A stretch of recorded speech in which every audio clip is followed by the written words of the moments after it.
Hi, hello, good evening, my officers. Welcome to Unacademy UPSC Articulate YouTube channel. So this is Nisha Nujumudeen, your educated Unacademy, an expert in Indian economy, current affairs, and MCQs. I'm also one of the top Unacademy's Plus educator, handling a lot of courses based in economics, current affairs, and MCQs in the Unacademy Paid or Plus platform. So apart from that, in the very same YouTube channel and also in the Unacademy free special live classes in the Unacademy app, a lot of free sessions have been conducted.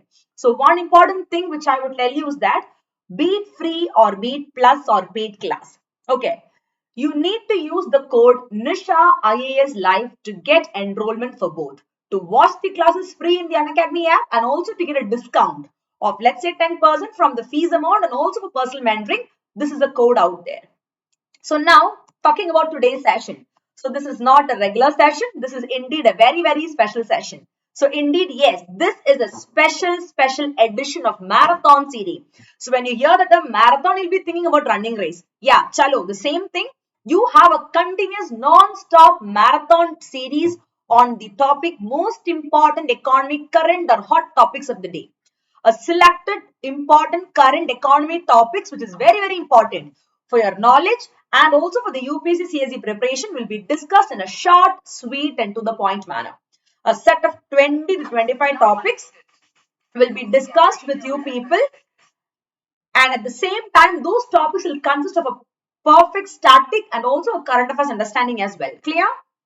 Yes, Pradosh, good evening. Hi, Ankit, Jai Hind to you as well. So how are you all? Tell me, how excited are you people for such kind of sessions? Because marathon series are always a very special series because at a stretch, you'll be able to cover so many topics under one single umbrella with a crystal clear clarity. Clear? So here also guys, as you all know, there are various marathon series done by me based on economy, based on MCQs and also other topics. You can watch them as well. Yes, Shweta, you're quite excited. Good to hear that, my girl. Very good. So you can just have a look into my profile as well. I'm also an assistant professor at the prestigious Hindustan University. Apart from that, I've mentored 15 lakh plus students across India. And I have an experience of 7 solid years in the field of teaching exclusively UPSC CSE candidates as a whole. You can just go through the other details. So yes, and another important news for you people is every day to make your newspaper analysis quite simplified, we have a daily night editorial analysis. Okay? That is from the Hindu newspaper, page number 6 and 7, which consists of the editorial news will be discussed to you people in a short, crisp and to the point manner. So these are the key points to be noted, guys. You can just go through that as well. So this happens daily at 8:30 p.m. For 30 to 45 minutes, the complete editorial analysis of that particular day will be discussed in a short, quick and to the point manner. Clear? So there is no need for you to waste your time reading the newspapers. The analysis with a proper conceptual clarity along with the current topics will be made more simplified to you people through the lectures. Clear? Yes, Sahir and Shweta. Good evening, guys. So yes, and if you want to get an expert guidance from those who have cracked it, be it the current bureaucrats, the recent cleared bureaucrats, the officers, and the retired officers, here is the right platform, Unacademy, guys. Currently, we are having a lot of free conclaves happening on various important topics that you should actually go through. So you can just go through those details. And if you see this year, 170 plus students, okay, they cracked the UPSC guys from Unacademy. They're all the plus or the paid platform students. Here we go. You can just have a look into it. In this, if you see Abala Mishra and all, she was #1 for interview. She's an iconic plus or paid student of Unacademy who's been trained by all of us. So you can really be the next out there. For that, proper guidance is important. So how long I can give you free classes? There is a limitation for that as well, right? So not everything is for free. That is why we ask you to go for subscription, but that doesn't mean that the fees are too high and all. It is very less. You can just go through batches. You can just see the fees amount also. It's very less for 3 years and all. So apart from that, this code Nisha IAS Live will give you extra discounts and mentoring. Anything, you can just reach out to me via my Telegram. Nisha Nujumudeen for UPSC is my official Telegram channel name. Go to Google, type my name, you get the various profiles to follow me. Clear? And those who cannot pay the full fees, do not worry. There is an EMI option for you. There is a loan option for you where you need to pay the amount without interest. Monthly 3,000 to 4,000 for 3 years, guys. If you are going for 1,50,000 fees and all, that is also going to be Unacademy. What else you need? There also you get discounts. Clear? So I hope it is very clear to you regarding Unacademy paid platform, regarding subscriptions and sub kuch like that. Okay, but anyway, this class is for free, so nothing to worry. And every Sunday you have a compact on Unacademy, guys. It's in the Android phone. You can download the app and take the test. If you come in the top 500 positions, you will get scholarships and other benefits that also you can utilize. Clear? So can you see below the description box of this particular session, there is a link given, the last one. That is follow Nisha Nujumudeen on Unacademy. Click that, it will take you to this particular profile of mine. You can follow me here for all the updates. Special class means free class and plus class means paid classes. Clear? Not only my classes, guys, this paid class consists of all the faculties classes, okay? With one particular subscription. Anyways. Yes, Tejas, hello. Yeah. So shall we start? It's quite important for us to start as well. Hannah, yes, pretty much important. So here we go, my young officers. The very first topic of discussion for the day is Global Multi-Dimensional Poverty Index 2021.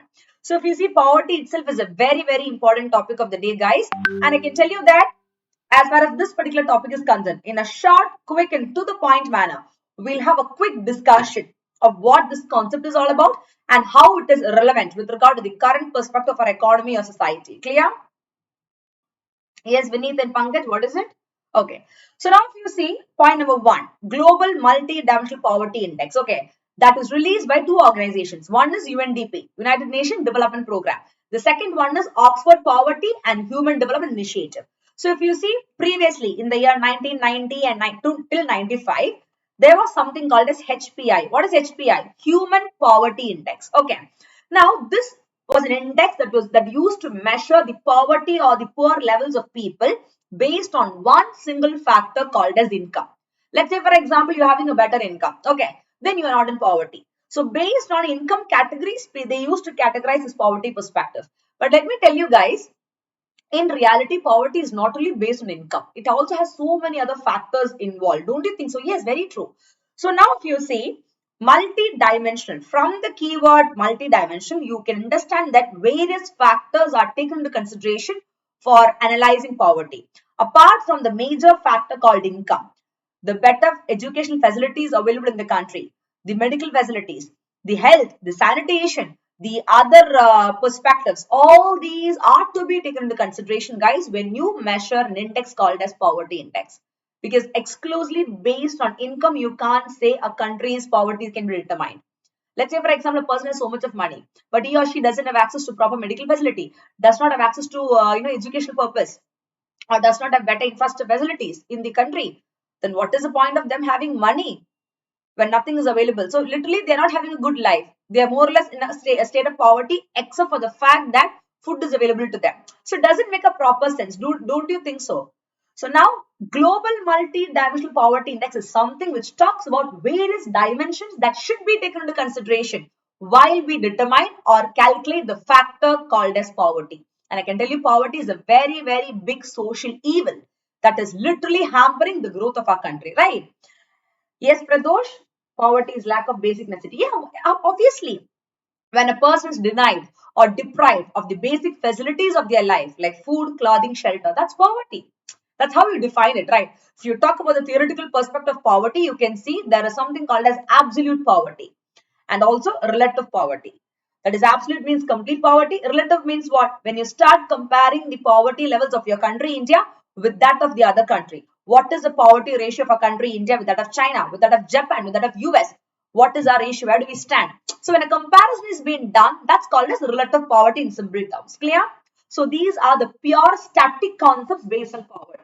And now as far as this particular index is concerned, which is released by UNDP and your Oxford Poverty and HPI, they take into consideration the data from more than 100 countries, approximately 109 countries, and which consists of 5.9 billion people.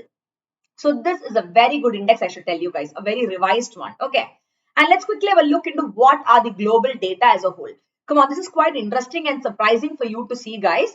As far as this particular data is concerned, globally, okay, if you take into consideration the entire world, 1.3 billion people, they are multi-dimensionally poor. The meaning of that is, apart from the income, okay, lack of income, They do not have basic access to education, medical facility, health, sanitation, hygiene, shelter, etc., etc.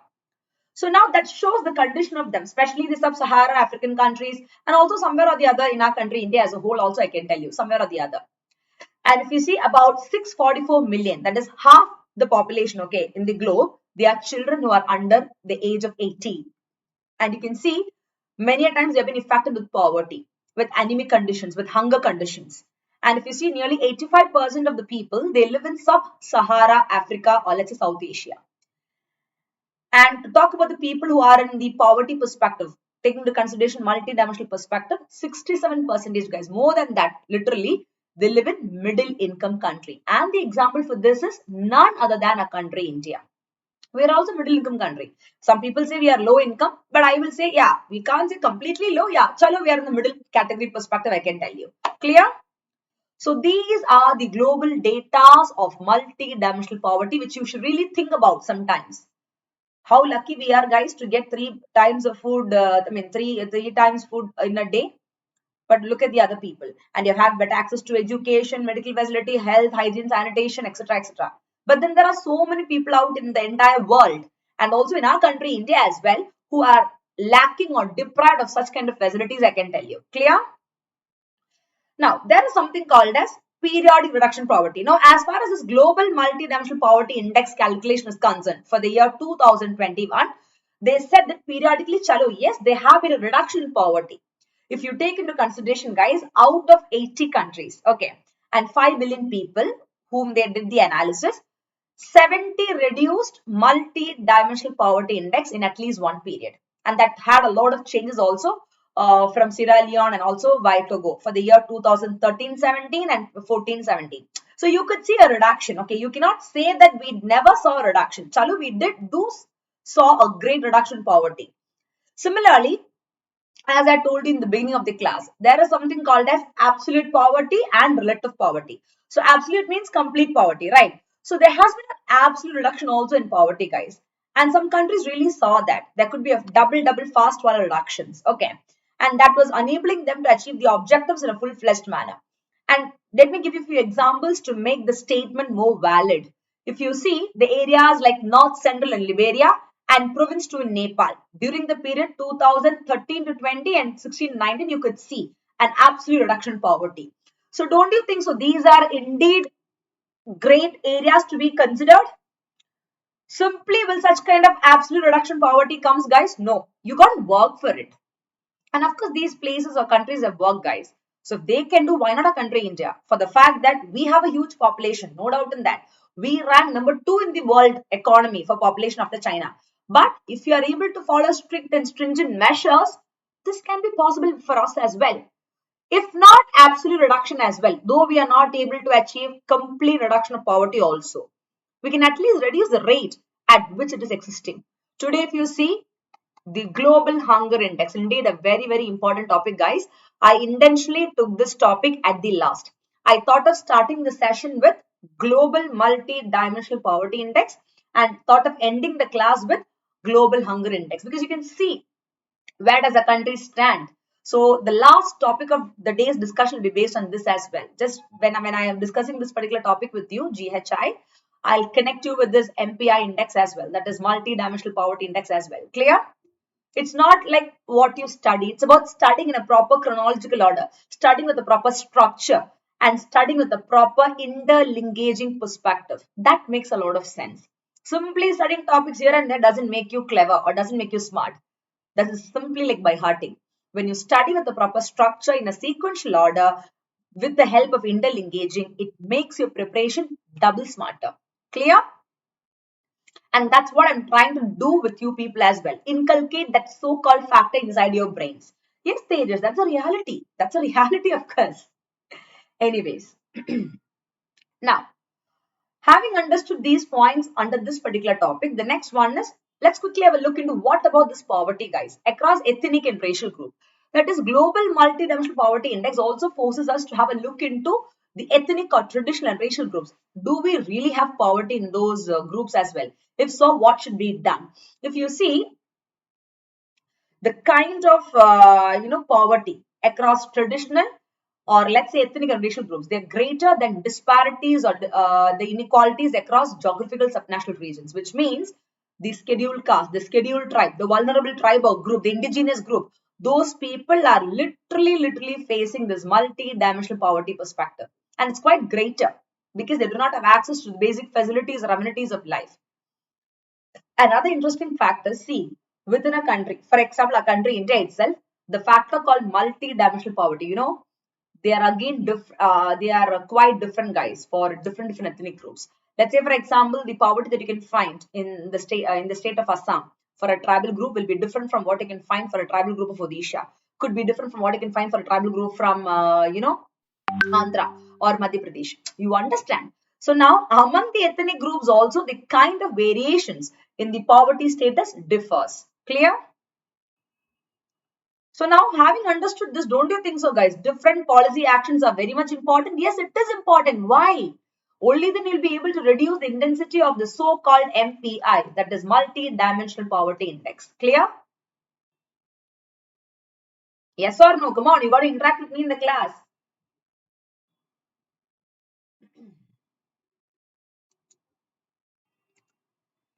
Now, do you think education plays a major role in poverty, guys? Do you really think it do play a major role?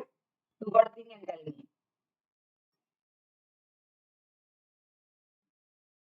Yes or no?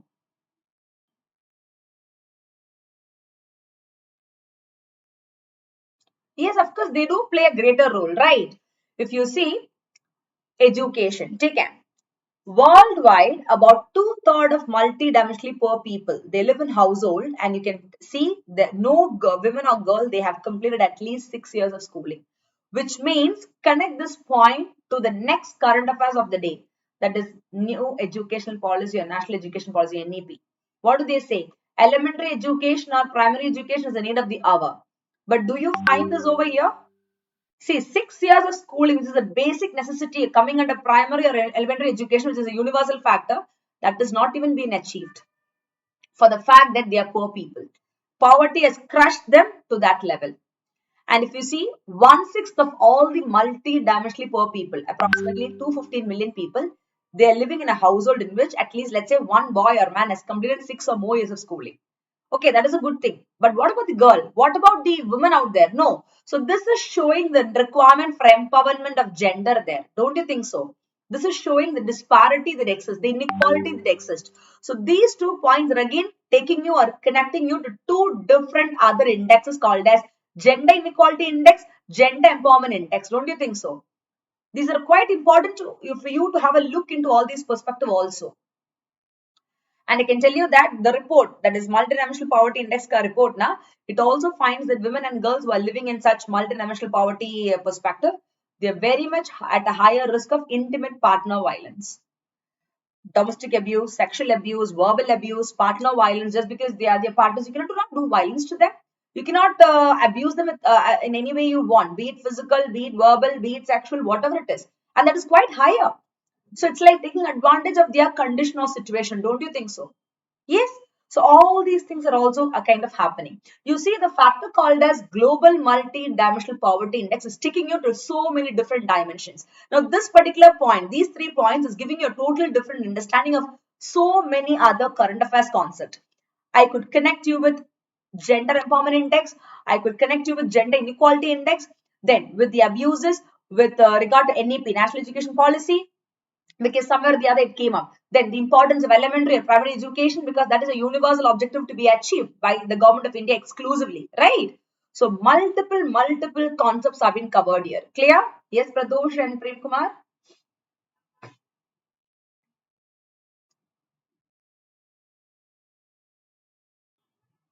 Prem, it is not female headed, it is male headed, I can tell you. This partner violence happens of male headed. The patriarchy happens there. It's not the other way around, Prem. Okay. Yes, Pradosh, very true. That's very interesting. Yeah, it's an interesting perspective as a whole. Yeah, perfect. What about the living standard? So now, how can you connect global multidimensional poverty index with that? If you see, there are a lot of people who do not even have access to the LPG, that is liquefied petroleum gas, guys. Not your liberalization, privatization, globalization. I'm talking about the LPG. Okay? Now, if you see 1 billion of the people, they exposed to solid cooking fuels. Another billion, they do not even have proper sanitation. And some people do not even have standard housing, altogether than poverty. So, one thing, they do not have access to proper fuels for cooking. They resort to traditional, firewood perspective, causing a lot of pollution, indoor, outdoor, and also their health also get deteriorated. Then sanitation. No hygiene, no sanitation means double the, impact on the health perspective. Again, that is also a factor for poverty, I can tell you, multidimensional poverty. And when there is no house, again, that becomes a big trouble again, right? And if you see 788 million people, oh my goodness, I can tell you that they live in a household and at least they have one person undernourished. Now you can connect this to the next important point, that is malnutrition, lack of proper nutritional perspective. Then micronutrient deficiency. Write all these guys, these are hit list topic. Deficiency, okay. Then malnutrition, micronutrient deficiency, global hunger index. All these are important points to be noted. Clear? Yes, region is depression under the ambit of multi-dimensional poverty. See, region that is totally something based on the psychology perspective. Depression, or let's say PTSD, post-traumatic disorder, etc., etc. Now that is because you are completely, withered, due to which you are inactive to do anything in life. When you do not work, that automatically lead to poverty. So you can't say depression could be, direct impact of poverty. Yeah, but then it is indirectly a factor to be considered. Why? Because taking into consideration the COVID-19 pandemic, when people lost their job and they lost their, regular source of income, it completely, took them from all the sources of income that they had, that put them in depression, that caused a lot of issues. It was actually adding up to more and more poverty perspective, I can say. So directly depression cannot come to region, but then yeah, indirectly. Clear? But when you actually measure global multi-dimensional poverty index, the factor called depression doesn't come there. You got the point, but in some other perspective. Yes, Sumit, hidden hunger. Yeah, of course, hidden hunger is always there, Sumit. No doubt in that. So, guys, you can interact with me. That is it. That is the reason why these sessions are kept live. Otherwise, I can go for a recorded sessions and put it across to you. So, when it is a live class, make sure that you keep interacting every now and then. Clear? Chalo. And now, talking about the next perspective of this multidimensional poverty index is 568 million people, they lack improved drinking water. Come on, water is a basic necessity. Now, when they do not have a proper hygiene and access to drinking water, what happens? That becomes a great, problem, right? So now we know we are in the era of this COVID-19 pandemic. Yes, Dumana, we are in the era of COVID-19 pandemic. You tell me, don't you think so? This pandemic has literally shaken even the urban households.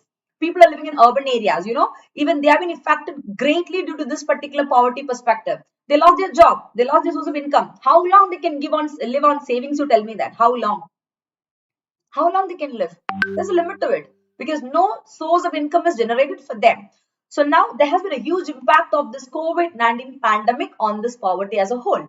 If you see, literally this pandemic, not just a country, India, but the entire world, it has eroded development progress. And we're still grappling, right, to understand the full impacts as a whole, I can tell you. So now this pandemic has actually exposed the weakness that we have in social protections, in education, in the vulnerability of our workers around the world. Lot of people have been put across to it. Now connect this point to the next current affairs using the method of interlinkaging. What is that? There is a report called as Poverty and Prosperity Shared Report. Okay. Poverty and Prosperity Shared Report. Now, this is a report which was released in the year 2020 in the month of October by World Bank. Poverty and Prosperity Shared Report. Now, World Bank, according to them, they said that there is something called as new poor. What is new poor? Like you say now, the new normal. There is something called as new poor. So normally poor people means you think people who belong to rural area. People who belong to, the villages. No, ऐसा नहीं है. वो ऐसा नहीं है यार. वो ज़्यादा different है. मतलब if you see in urban areas, okay, people are living in urban or city areas who are working in the IT sectors, who even fetched 1 lakh income a month when they lost their jobs because of this pandemic effect. The economy was entering into recession. What is recession? You can note it down. Slowing down of economic activities. Yes, the economic activities literally or drastically reducing. So now people lost the job. So the ones who are in the upper middle class became to middle class. The ones in middle class became to lower middle class. The one in lower middle class went on to poverty. You got the point. So the variation was quite changing like anything. Even the people in urban area got affected. You got the point. So now, taking into consideration that perspective, don't you think so? Yes, in the wake of COVID-19 pandemic, a lot of people got affected. And what about a country, India? Come on, we were literally affected because these weakness, okay, with regard to the workers' vulnerability, with regard to social protection system and education, it was deepest in countries with a higher level of multi-dimensional poverty. And of course, our country, India, was also one among them. We had a huge, serious impact as a whole. Clear? Yes, Pradosh, impact of 1 lakh person losing suddenly is drastic. Yeah, obviously. Yeah, that's a very big example. No doubt in that. Because a lot of people lost their job. So you cannot even help it out, right?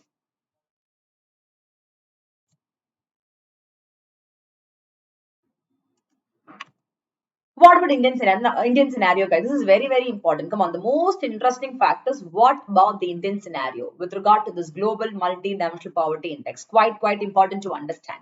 If you see, our country, India, come on, we know that we are quite, indigenous with regard to the traditions, religion, cultures, and all. So, being an indigenous economy, we do have a lot of caste and tribes in our country, India, right? Now, taking into consideration those perspective, the multi-dimensional poverty among caste and tribes, okay, that was indeed higher, I can tell you. It affected a lot of tribal people, a lot of scheduled caste and scheduled tribe people as a whole. And if you see in India, close to 12% of the population, they live in female-headed household. Just 12% only, not more than that, which means a lot more has to be done. So I think in the class, Prem was saying about 12% of population. That this is in the context of, uh, you know, we need more and more population to have a female headed household for a better management.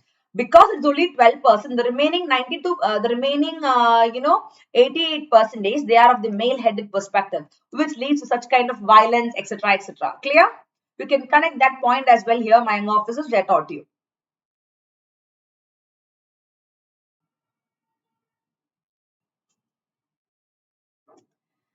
Now, let me quickly tell you a few important points, hardly 4 to 5 points, instead of 1 or 2 paragraphs, based on the Indian scenario and the index called as multi-dimensional poverty index. You know, in our country, India, out of 6 people who are multi-dimensionally poor, 5 of 6 guys, they are from lower tribe or caste, like tribal peoples or lower caste people as a whole, scheduled caste, scheduled tribe and all. Okay. And if you see, 9.4% of ST group, that is scheduled tribe group, they live in multi-dimensional poverty. No doubt in that. The people in urban or rural areas unable to manage. You just think about the tribal people, it is pathetic. And now 33.3% of scheduled caste group, they are also put up in poverty. And what about the OBC category, other backward class? It is 27.2. Out of this, the scheduled caste group now in our country, India, they rank in highest for the number of people who are living in multi-dimensional poverty. Clear? So these are few statistical data to be noted to understand the reality with regard to Indian scenario of your global multi-dimensional poverty index. So normally people will think that scheduled tribal group, na, they are the highest in our country, India, who lives in multi-dimensional poverty. But let me tell you, those scheduled tribe is the least, a group also. The scheduled caste has more number of people into it, due to which 33.3% of them, they are in multinational poverty, followed by OBC, other backward class, and then only scheduled tribe comes because the population is less there. That is why this figure is 9.4 here. So this is a valid point for you to understand in a crystal clear manner. Fine.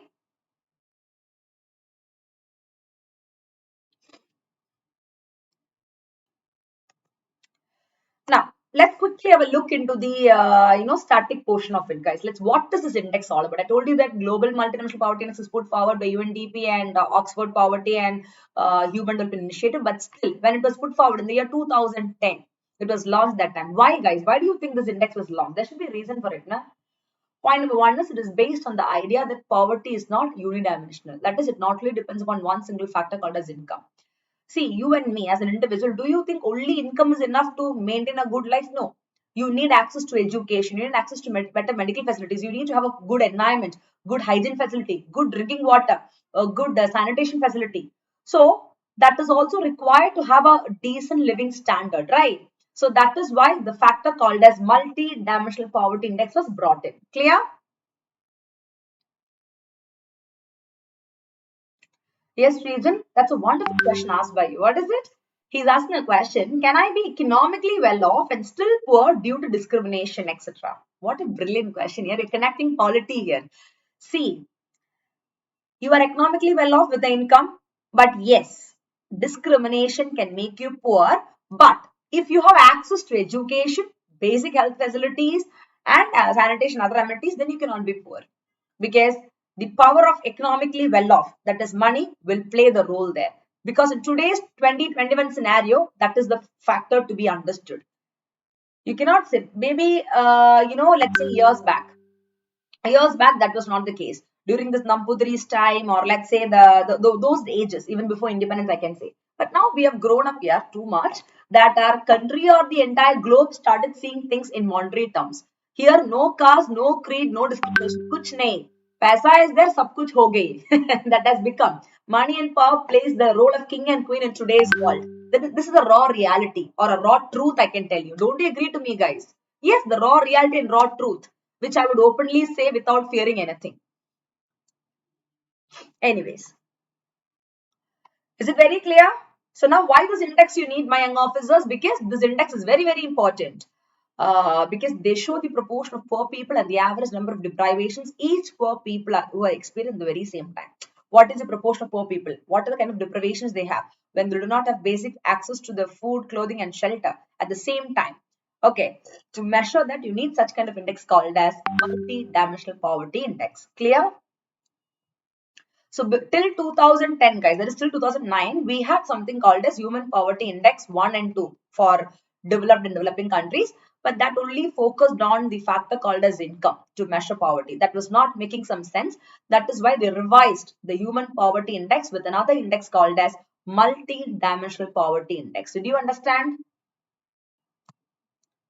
There are three indicators that your MPI uses. 3 dimensional indicators to measure. You can just go through education, health, living standard, and all just for understanding. But for UPSC, this is not important. Just for you to know.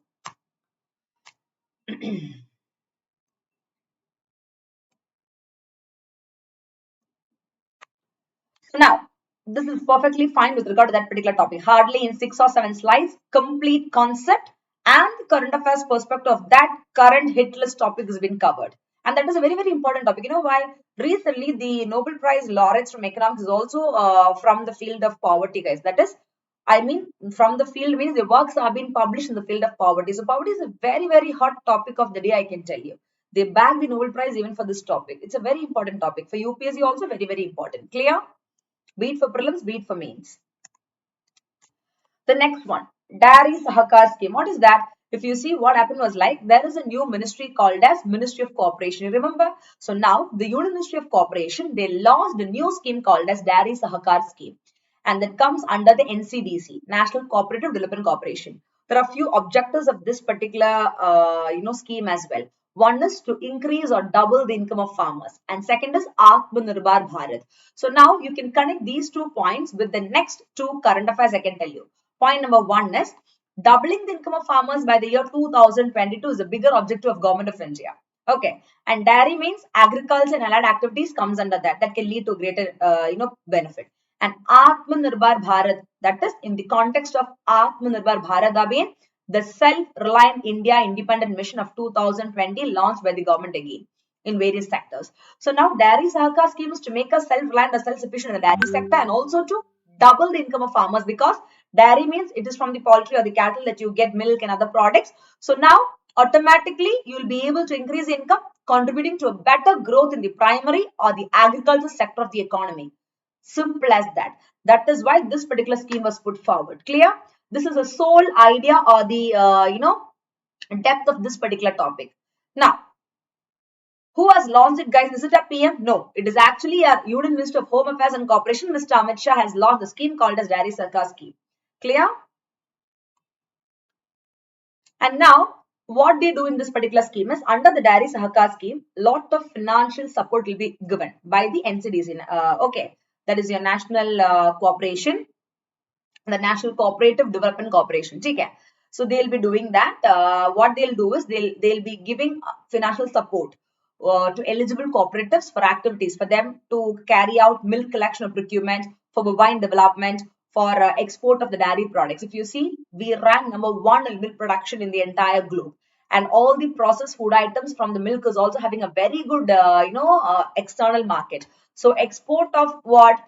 Export of agriculture products and also export of dairy products is having a huge market. So for that also, under the dairy sahakar scheme, the people who are involved in that, the farmers or the other people, they will get a complete financial support from the government. Clear? Yes, Tejas, Home Minister has launched it. Actually, Union Ministry of Corporation has launched it, Tejas. But the one who actually, launched was the Amit Shah. Under the Ministry of Corporation, it got launched, but the person who launched was Amit Shah, who is a Minister for Home Affairs and Corporations. Clear? Try to understand the keyword. That the ministry who has launched this dairy sahakar scheme is Union Ministry of Corporation, but the person who launched this, Amit Shah, who is Union Minister of Home Affairs and Corporation. Did you understand? So UPSC is very smart. They play with your brains. That's a very good question that you asked me, Tejas, because people get confused. When they see Amit Shah, they will think, chalo, dairy sahakar has been launched by Home Ministry. ऐसा नहीं है. Home Ministry का minister launched it, but coming under Ministry of Cooperation. Clear?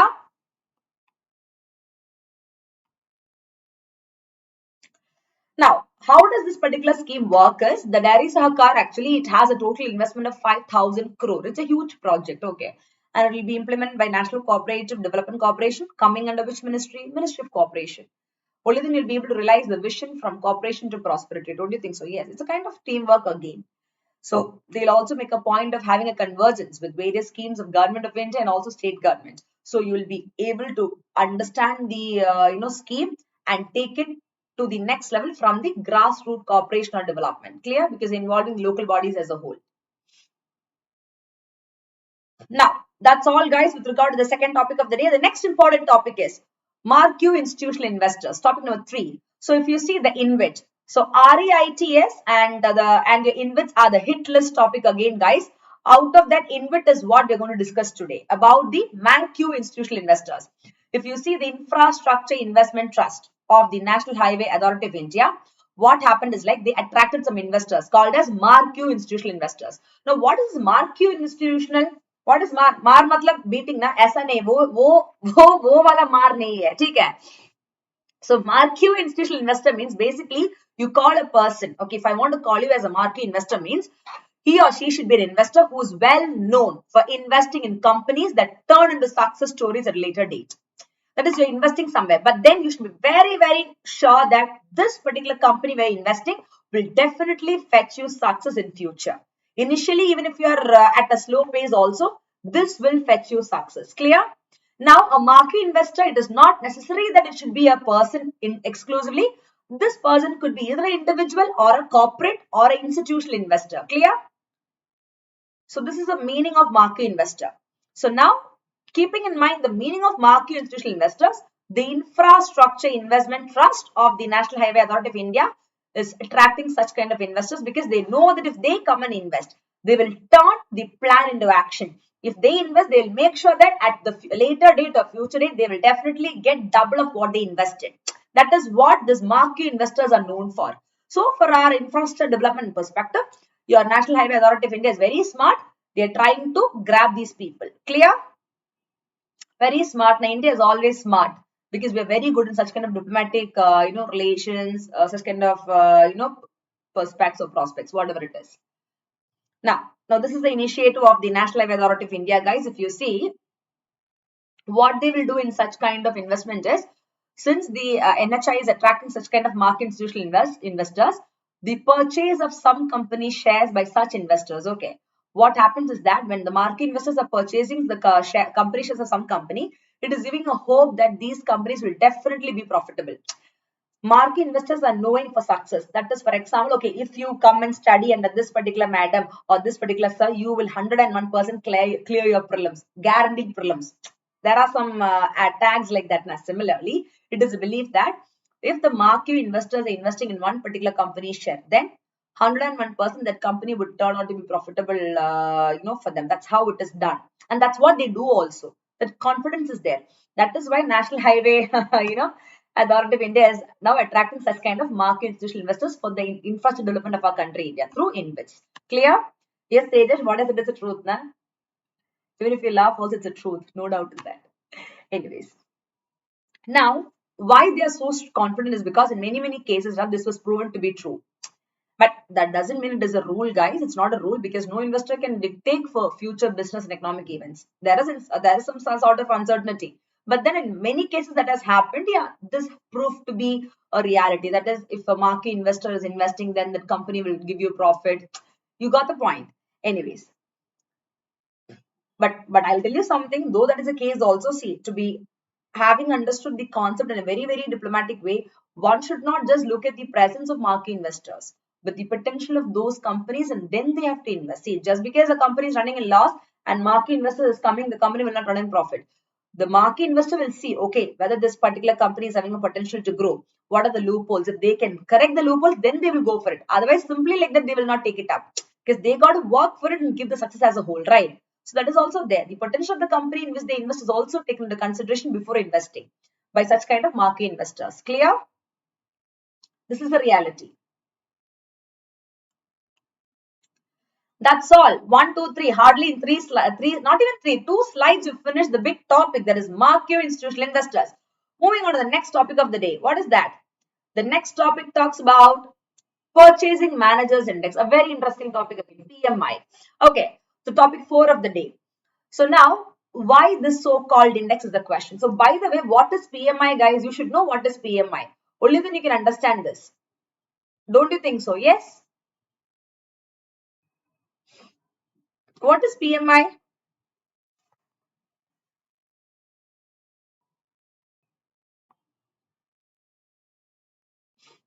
Yes?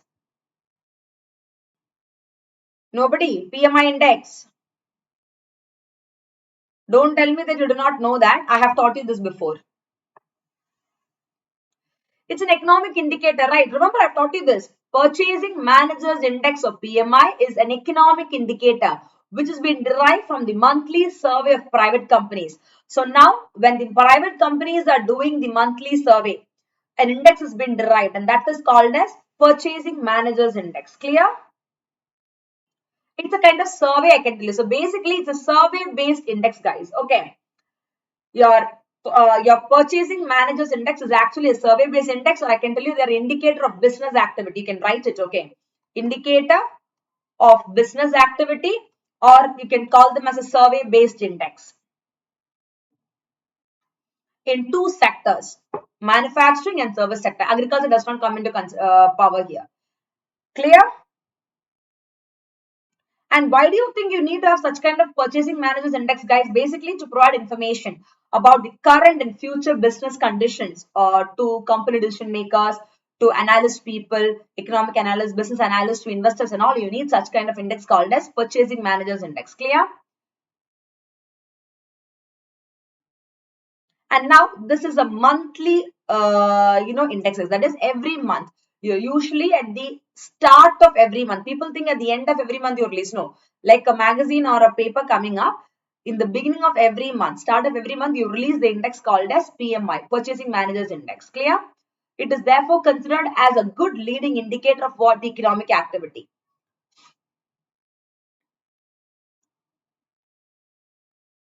And for example, let's say for example, last month your purchasing manager index was 6%. Okay. Now this month it is only 5.5%. The meaning of that is you have contracted or decreased. The purchasing manager's index performance has decreased this time because compared to last time, you have got it less this time. So that is how you kind of, measure it. Clear? So there is a scale of 0 to 100 in the index called as Purchasing Managers Index. Okay. So now the PMI above 50, it means it's expansion when compared to previous month. Something under 50 means rank is under 50 in a scale of 0 to 100 means it represents contraction. Clear? So this is what you should understand, guys, with regard to Purchasing Managers Index.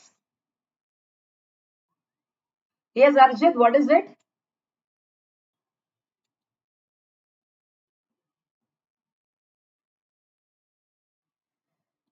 This is what you should know with regard to this particular index. I am talking about the static portion of it. Nothing more is required from this particular index from the static perspective. Okay, having understood that purchasing managers index is an indicator of business activity in the manufacturing and service sector. It is a survey based index. Clear?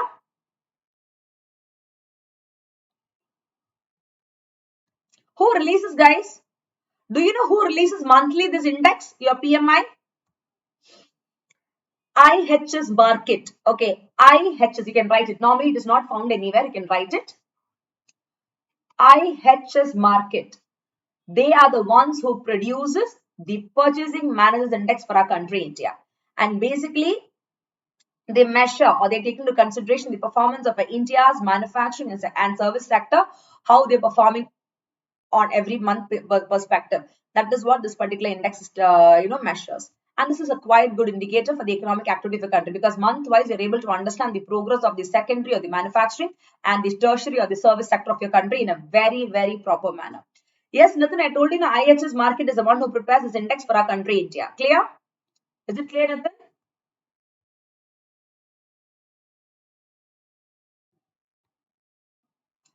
Now, why this particular topic we're discussing is because if you see, there was a survey conducted. Okay. Now, in the survey-based PMI, you can see it increased from 55.9 from 53.7 in September month, and that was indicating an increase in output level. So as I told you, in a scale of 0 to 100, any of the indicator, that is purchasing manager index or indicator above 50 is expansion, below 50 is contraction. So this time we are above 50, which means we are in the expanding perspective, which means the country's secondary or the manufacturing sector's activities expanded for a 4 month in a row in October. We have been improving drastically. Clear?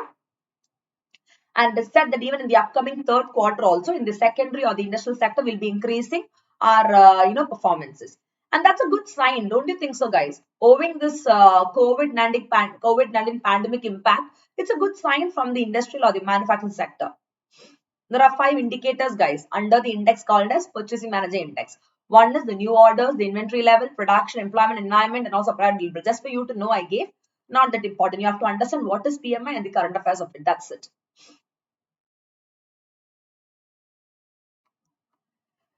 Now, though that is the case also, though we have a very good increase in the PMI also, many a times if you see there are a few concerns also. Just like a coin is having a positive, a tail and a head, a positive and a negative side, so does the index called as PMI.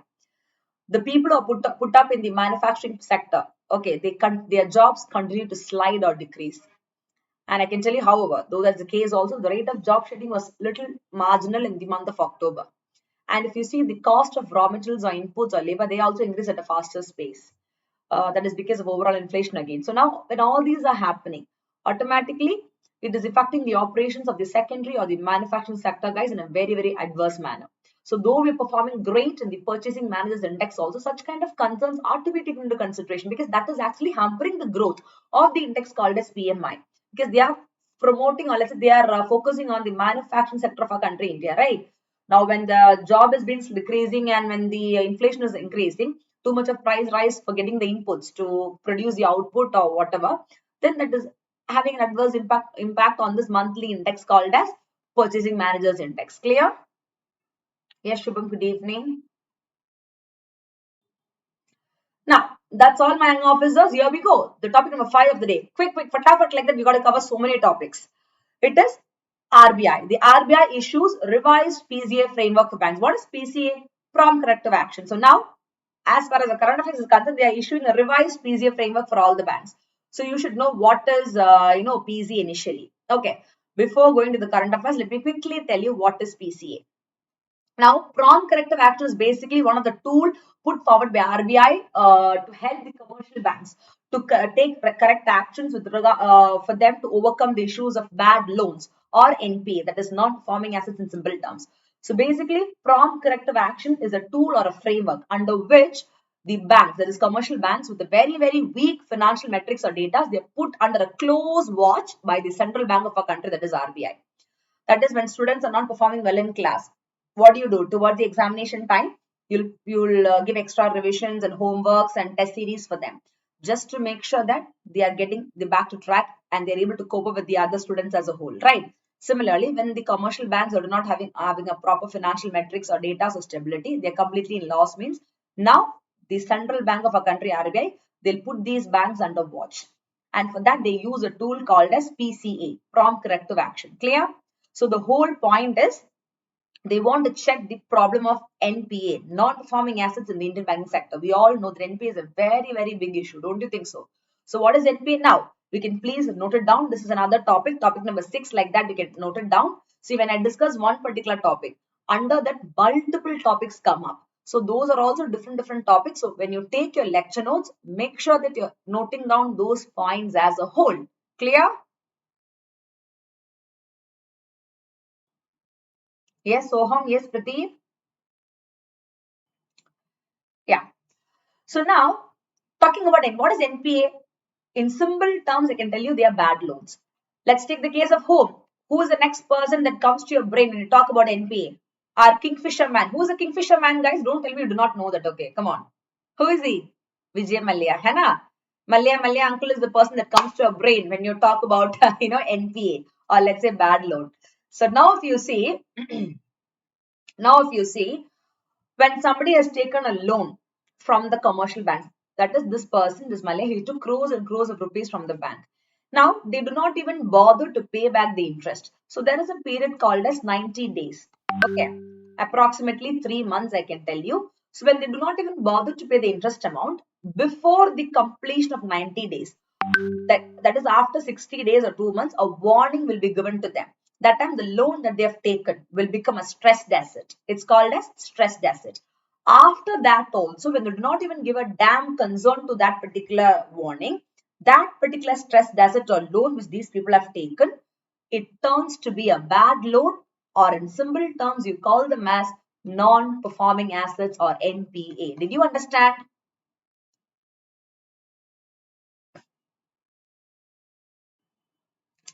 This is called as NPA in simple terms. So basically to check the problem of the bad loans NPA in the Indian bank sector only, the PCA framework was put forward by RBI. We all know that when a bank is having too much of bad loan or NPA, it shows that the stability of that particular bank is lost. They're completely unstable. They're completely in loss. They need a huge support from the RBI to get back to track. So to prevent the banks from falling under such kind of trap once again because of such big corporate wala people and others only, RBI has put forward this watchdog called as PCA, Prompt Corrective Action Framework. Clear? So this is a kind of important tool I can tell you where PCA is put forward by RBI to help alter or change the regulator as well as investors and depositors if a bank is heading towards financial stress. To prevent the bank from falling down into financial stress or lack of profit or instability issues only, PCA framework was put forward by RBI. Did you understand all of you? Huh? Now, this is something that we had long back. Now, why suddenly you think in the newspaper, this hot cake of the day should come? I mean, hot cake means a hot topic, okay? Why do you think this should come up? RBI said, chalo, we got to make few revisions or changes to the existing PCA framework for banks. There are few changes that has been brought in. That is why you're studying this topic. Clear? And what is that? Here we go. What happened was like recently, okay, the RBI issued a revised PCA framework. That is, if you see, there are few areas monitoring in the revised framework. That is capital, asset quality and leverage. These three will be the new key areas for monitoring or reviewing in the so-called new PCA framework put forward by RBI. And I can tell you, this is in paper now. By Jan 2022, after one more month, when the next year starts, the revised PCA framework will be effective according to RBI. Clear? The only changes, three factors like capital, asset quality, and leverage will be continuously monitored in the revised PCA framework put forward by RBI for the commercial banks. Clear? That is again for a better effectiveness and transparency, guys. Simple as that. As far as PCA is concerned, don't you think so? It is helping the central bank of the country, RBI, to monitor the key performance indicators of bank like CRAR. What is that? Capital to risk weighted assets ratio, called as capital output ratio. What is the output that you get from the capital you put up? Then the net NPA, the ROA, that is return on assets, and tier 1 leverage ratios. For all these indicators of bank, yeah, PCA framework is helping the RBI to monitor them effectively. Clear? Now, don't come and ask me what these are. I hope you know what is CRAR, What is net NPA? What is ROA? Do you want to repeat it once again? Quickly tell me. I will do that. Don't worry. So you can write it down, guys. A quick revision. Again, these are all, these are all hit list topics.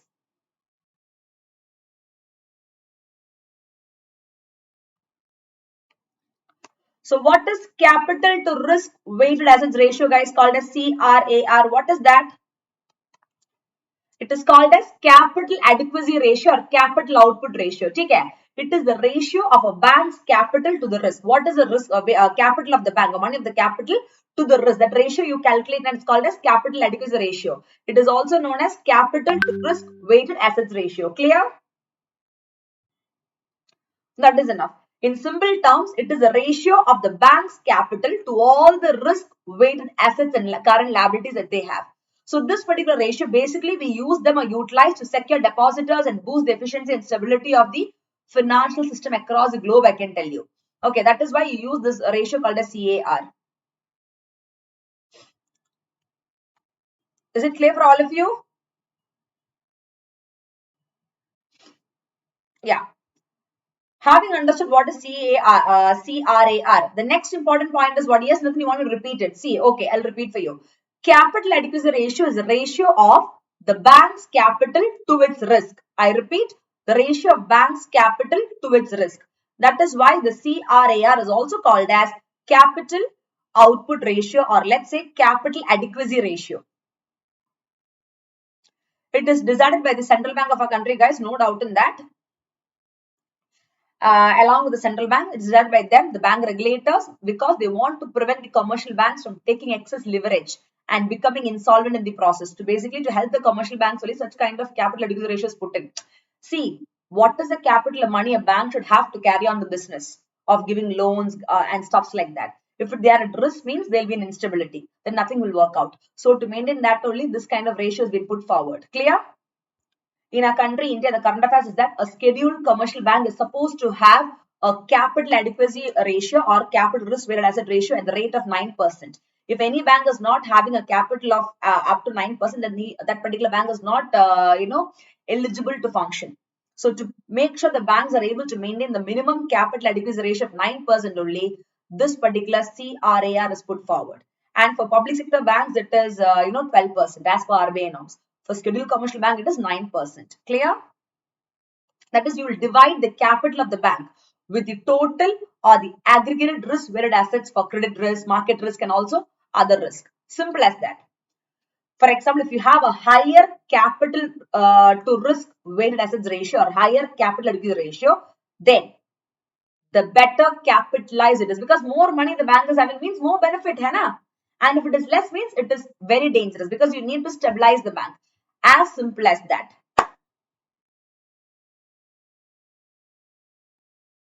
Yes, Ankit and Ankit Kumar. Is it very clear, all of you? What is the CRAR? Capital to risk weighted assets ratio or capital adequacy ratio in simple terms.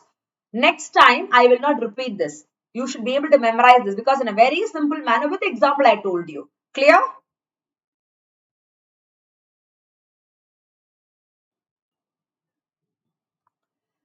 Now, the next one is ROA. What is that? Return on assets. What is return on assets, guys? This is very simple. Don't tell me that you do not know this.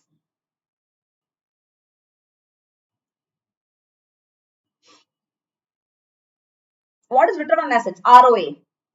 Very simple.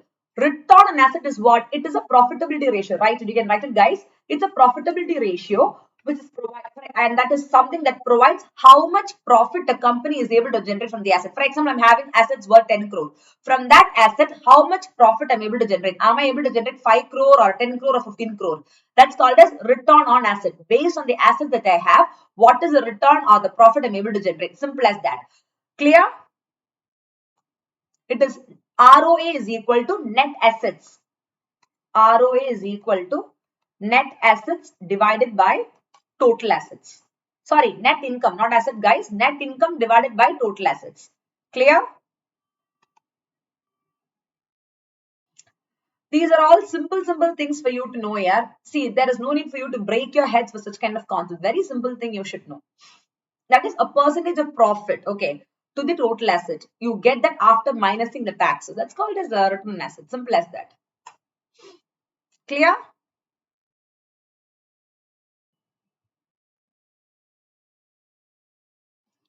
Is there anybody who doesn't know any of these terms? Come on, quick. What about leverage ratio, guys? What is leverage ratio? It's not in liver, guys. It's leverage ka ratio. Oh my goodness. People think it is liver. है ना? Have you not heard leverage ratio of RBI? Okay, listen. Now, leverage ratio is introduced by RBI again. It is a measure of the bank's core capital, the most important capital or core capital of a bank to the total assets. Okay. The ratio will use tier 1 capital to judge how leveraged a bank is in relation to all the other consolidated assets that they have. Clear? That's called as leverage assets in simple terms. For example, leverage ratio means what is the debt to equity you have, that you it's kind of mathematical stuff, not that important for you, but still you should know what is the leverage ratio. That is what is the it is measuring the bank's core assets capital to the total assets they have. Simple as that. And if you see in the year 2019, RBI made it very, very compulsory a mandate to have a leverage ratio of 3.5% for all the banks. I repeat, every bank should have 3.5% of leverage ratios, except for the DSI, domestically systematic important banks like State Bank, HDFC, etc., where they have huge number of operations and banking activity carried across the globe. Clear? Because all the DSI, domestic systematic important banks, will have 4% leverage ratio, whereas other banks will have 3.5. It is just to understand what is the total, capital that you have compared to the what compared to the total assets, the core capital of a bank compared to total assets. That ratio is called as leverage ratio in simple terms. Clear?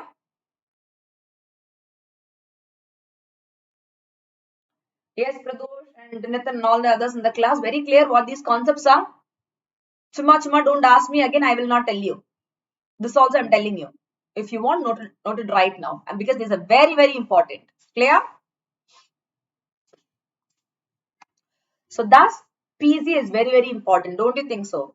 Because this framework by RBI is allowing for a structured early intervention mechanisms to prevent the commercial banks from falling in the trap of becoming, an unstable bank. It's actually helping the banks, right? Yes Ankit क्या है कुछ तो जवाब बताइए आप में हिंदी में है पढ़ सकते हैं listen I do take classes in English being a South Indian you can actually follow the classes in English मैं कभी कभी हिंदी से बात करती है यार but पूरा क्लास मतलब हिंदी नहीं है ठीक है this is in English because it will be quite convenient for all the people across the country India to watch the class.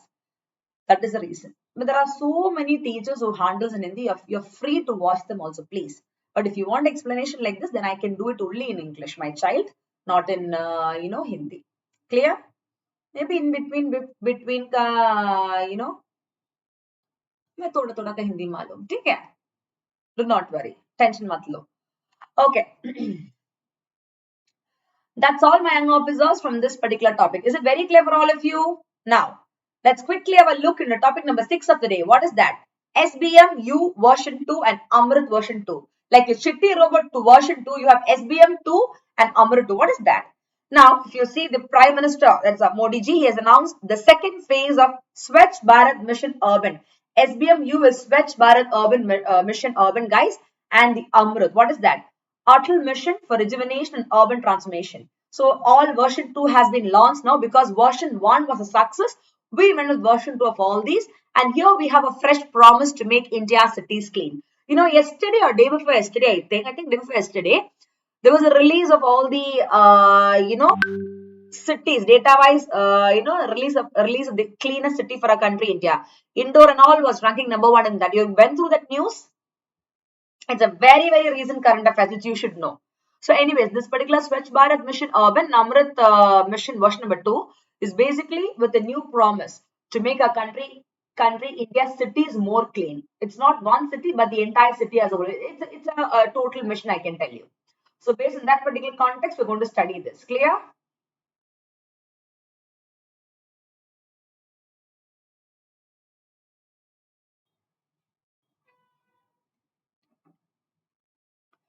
So now, to To understand this, you should know what is the state of affairs of the municipal solid waste in our country, India. You know what is the status of that, guys? It's quite huge. And if you see in our country, India, forget about rural perspective, they don't generate much of waste. But then urban India alone generate nearly 0.15 million tons per day of MSW, which is a municipal solid waste. Oh my goodness, just have a look into this.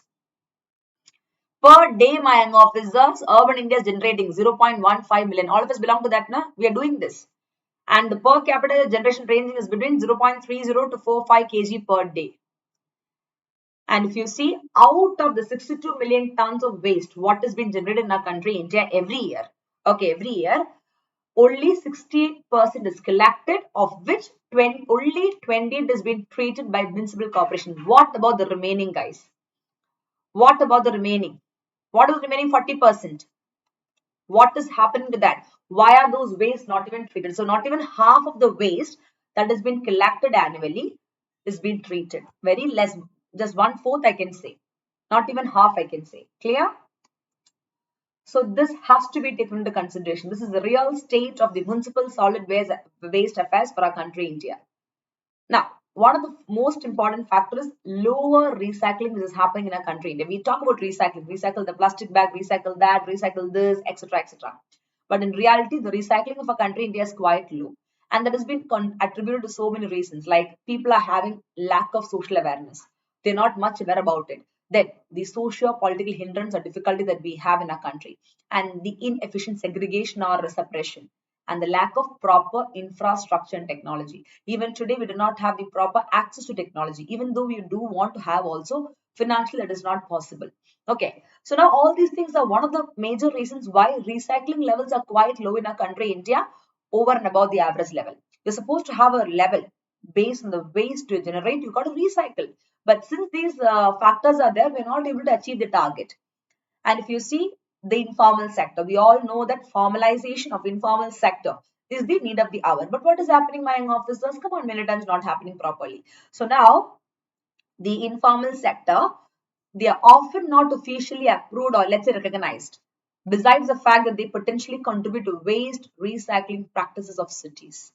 Do you think the formal sector is contributing? No, it's informal. So now they're not even recognized and not even paid properly.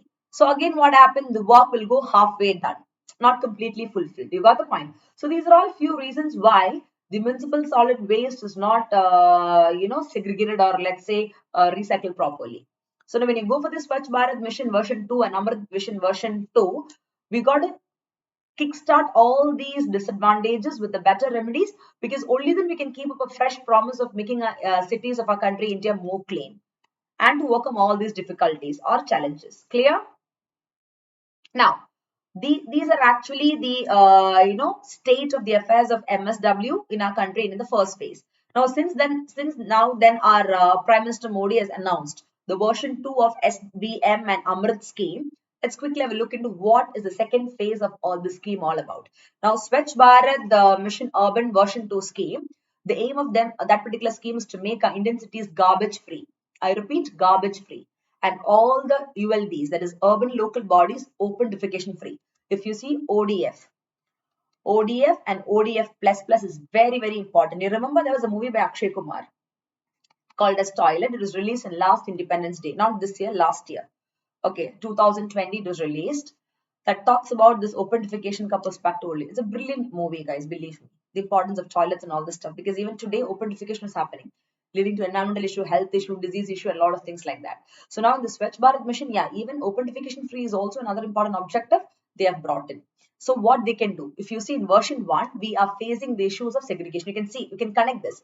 Now there is an inefficient segregation that is happening in the first version, guys, of your Swachh Bharat mission, due to which recycling is also not happening effectively. So in the version 2, you are finding ways to overcome this problem. So in version 2, they are saying that they'll focus on what source segregation or separation of the solid waste, and they'll utilize the 3R principle: reduce, reuse, recycle. Not the other 3R. The other 3R of UPSC. The other 3R mantra of UPSC which I taught you is read, revise, repeat. That mantra is different. That is a motivational mantra. This is of the waste management ka mantra. That is reduce, reuse, and recycle. Okay. So what they'll do is, for having a source segregation of the solid waste, they'll use this 3R principle. They'll have a scientific processing of municipal solid waste and also remediation of legacy dump sites. They will not let them dump everywhere here and there. There'll be proper dump sites where they can dump the waste, not everywhere in the road or nook and corner like that. Clear?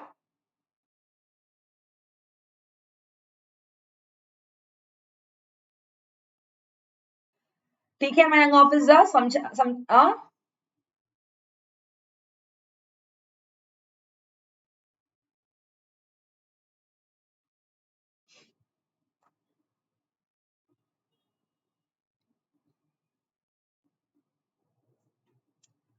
yes, perfect. So this is what they're planning in the second phase of the scheme, my officers. And now the Swachh Bharat, the Mission Urban Scheme version 2, they say it will have an outlay of more than 1.4 lakh crore. And their focus is nothing but they want to have a transition or a change to a circular economy, because that will treat the solid and liquid waste as a resource. We can make the waste to a resource also, guys. So they'll focus on that. And they also aim 100% tap water supply in about 4,700 urban local bodies. We do not have that. And also focusing on the septage in 500 urban cities. So this is what they're planning on the phase 2 as a whole. Clear? But though that is the case also, there are few concerns as well. What are the concerns in the scheme, guys? See, the current model, what you have, they are having they have some issues as well. That is, the current model of issuing mega or big contracts to big corporations, that has actually left segregation of waste at source a non-starter. Actually, segregation of waste at source is very important, right? But then when you give the contracts to big corporations, they fail to do that. So at the same time, there is an absence of scaling up of operations, because that can provide large-scale employment. That is not happening. So now in the version 2 of Swachh Bharat Mission for Urban People, they are saying that SBM 2 cannot keep pace with the tide of waste in a growing economy. They have to overcome that, because they are not able to scale up the operations which can provide a large scale employment. And with regard to sanitations, many of the toilets, you have toilets. Okay, the thing is, now mobile toilets have been put up every now and then everywhere as a part of Swachh Bharat missions, etc., etc. But then toilet is there, but what is required to be inside is not there. That is water, and they are unusable. It's not clean. बहुत unhygienic है. So बहुत गंदा है यार. Who will go inside? कोई नहीं है ना. है ना बच्चा लोग, कोई नहीं अंदर आ गई, इतना गंदा है, ची ची, it will become like that. Really. So now, what is the point of having all this mobile toilets or other facilities when they're not properly clean, and when there's no proper water, and when they're unusable? So now that is the biggest, concern as a whole. So Swachh Bharat mission doesn't mean that you're bringing the schemes, you're introducing stuff, but maintaining them is also important by proper hygiene, cleanliness, and stuffs like that. Clear? So that is to be, understood. Yes, Nitin. Circular economy. Yeah, that is a keyword. Yes, Nitin. Well noticed. Very good. Very good attention you have. Keep it up. Now, these three are the basic concerns of the Swachh Bharat mission, or let's say Amritwala scheme version 2. So what you can do? Talking about a problem doesn't give you a solution. You got to really find a way out, right? So what can you do for this? One is the state and municipal government, okay, who do the heavy lifting of such waste and sanitation issue. They have to start working, and they should make sure that they're working towards increasing community ownership of the system. That is very important. Kind of teamwork, community work matters a lot. And they have a huge ambition. Okay, the high ambition of achieving 100% tap water supply in about 500 city. Now that can be possible, but that exclusively depends upon making good public rental housing accessible to millions of people. Otherwise, no point. First, you give the basic necessity of shelter. Then only you can even talk about the 100% tap water supply in 500 city. First, after doing that, only this particular thing can be achieved. There is another way in which you can address these concerns. Clear?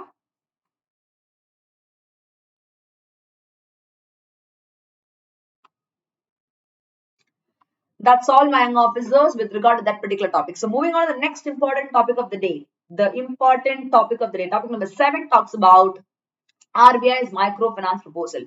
If you see monetary policy, RBI, inflation, money supply, then the schemes put forward by the government, all these are hit list topics of economy. So many current affairs, whatever you see, or let's say the current topics, whatever you see in economy, it will be revolving these areas. Clear?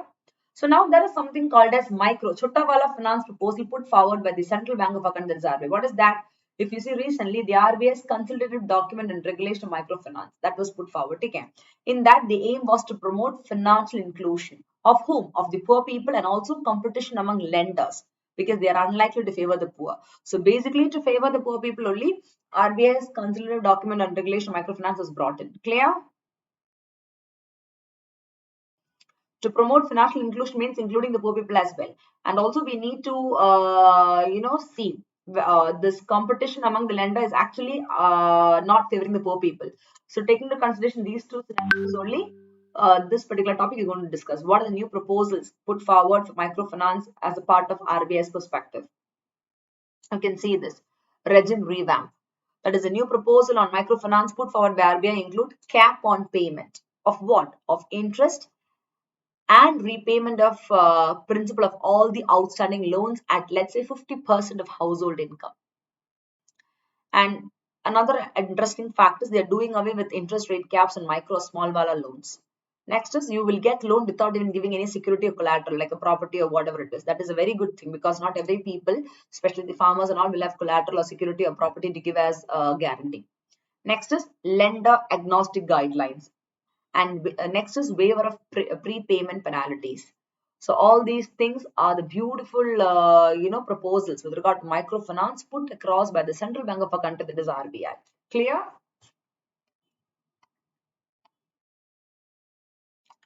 Now you tell me, why is microfinance crucial for rural households?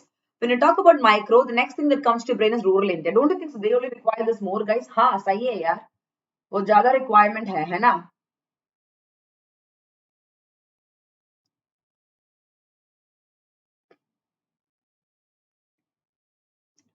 Yes or no?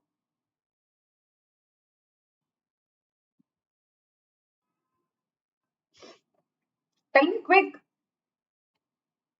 So slow and saying.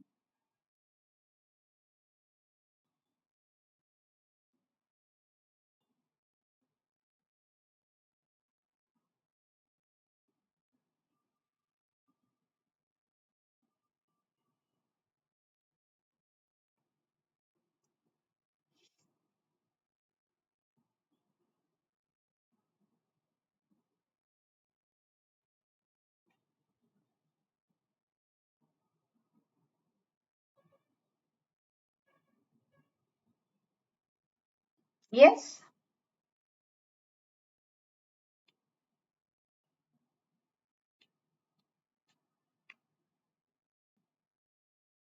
Why are the answers not coming up in the chat box? Quick, quick.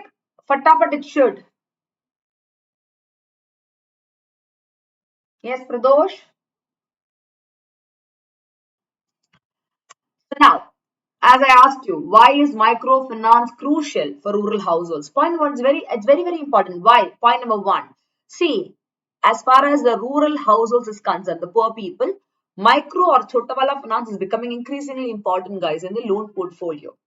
See, to get a loan that is interest free or collateral free or security free is very important. So now unsecured or collateral free loans from private financial agencies, they form the major chunk. That is, without a proper regulation, the money lenders, or let's say private financial agencies, when they give loans to these rural households, it puts them double burden, because the rate of interest is quite high, but at the same time they're able to get the money at the correct time as a whole. So now, without any kind of security, when you're able to get a loan, what will these people, rural people, do? Be the agriculturalist or let's say other people in the rural area, they'll go for the money lenders or private financial agencies than the bank, because bank have a lot of rules and regulations. But now RBI is saying that this microfinance is very important for rural household. Let us start doing it, or let them start making it more accessible with less difficulties for the people in rural area. Okay, especially the people from scheduled castes and most backward classes, they are in need of this.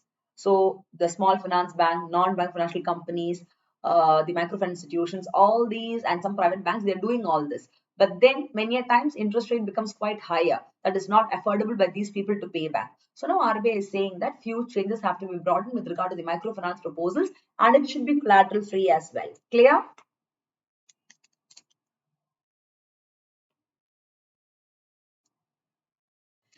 So now these microfinance loans, which has been taken with the people in rural area, guys, they take the loan for various activities. Some take it for productive activities, some take it for house improvement, some take it for meeting basic consumptions and all. Now it is said that the poor borrowers, okay, they took microfinance loans at the reported rate of interest of 22 to 26 a year, which is against the low interest offered by institutional mechanisms such as PACs. So now many a time they take it from the private lenders and all, it is actually looting them to a greater extent. That shouldn't be the case. So having a look into the interest perspective, only RBI came with a lot of proposals with regard to microfinance. Now the next point is, why are such kind of microfinance loans costlier? Normally we'll see that Sotawala loans, now then why you want to make it so costly with a high rate of interest and all? See, the method of repayment is one reason why it is quite costly, because an official flat rate of interest, okay, which is used to calculate the equal monthly installments and all, that will slowly rise. As the time passes, it keeps on increasing. And now these microfinance, you're not sure whether you'll get the full repayment back. That is also very much true in many, many cases, because the crowd who comes and takes to the rural people. That is one thing. Then the second thing is, why the microfinance loans are costlier is there is a processing fee and insurance premium. That is 1% processing fee is added and insurance is minus from the principal. So again, it becomes costly for the people in rural area who come for microfinance. If they go for 5 lakhs, or let's say even 2 lakh, again 1% is being minus and only remaining is given to them. So that is also becoming quite costly for them. Clear? And sometimes if you see the principal amount, whatever has been given to the person, they are insured in case of death or default of the borrower or spouse. But at default means the interest rate will be quite higher, guys. So these are the reasons why the microfinance becomes much costlier. Now, recently there are few things that took place with regard to this particular topic, I can tell you. So let me quickly tell you what is the difference, or what is different about the recent phase of growth of financial service. If you see point number one, there are so many privately owned for profit financial agencies, okay, and now those are being regulated entities, I can tell you, because they've been promoted by the central bank of a country, India, directly, RBI. So now lending by small finance banks to NBFC, MFE and all these things are quite important, and that is why RBI has today considered your SFB, NBFE and MFI and all under the PSL, that is Priority Sector Lending Perspective. If you see in the year 1990, TK, keeping in mind the lack of regulation and scope for high returns, several for-profit financial agencies like NBFC and MFI, they emerged, which consist of a lot of corruptions and malpractices. But then today, if you see, having a proper regulator like RBI, these SFBs or let's say NBFC or MFIs are being promoted to a greater extent, provided that the malpractice or corruptions or collaterals are being reduced to a greater extent. Clear?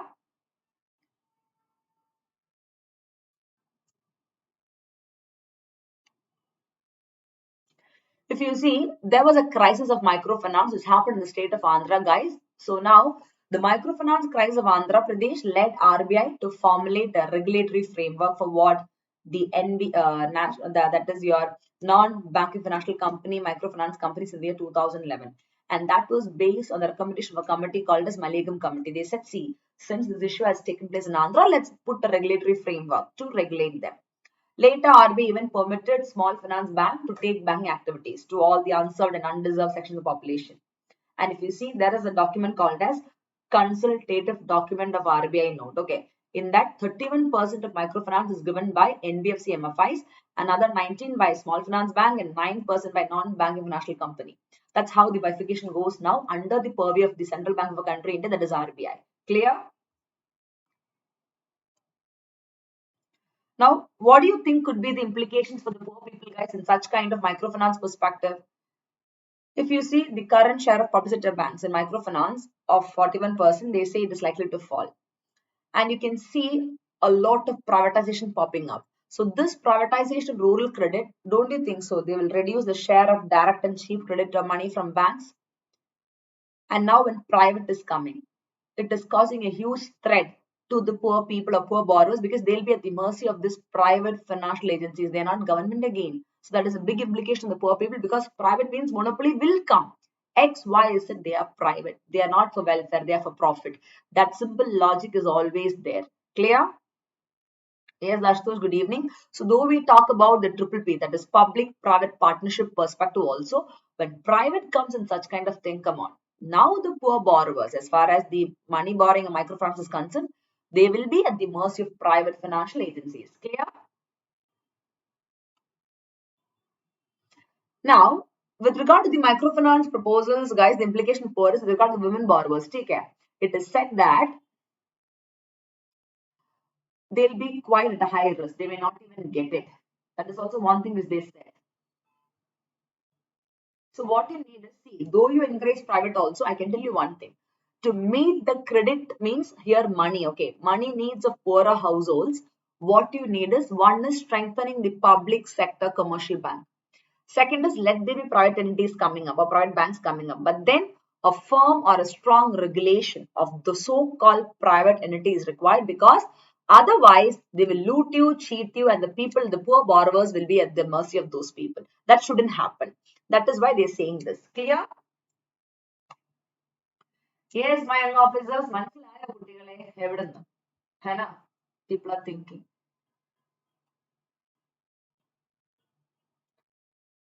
That is enough with regard to that particular topic. Moving on to the eighth topic of the day. State of Education Report for India 2021.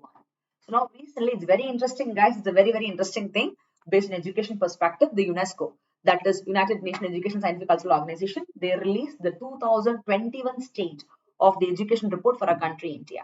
What is it? No teachers, no class. क्या बात है? बिल्कुल सही है ना? एकदम मस्त है ना? No teachers, no class.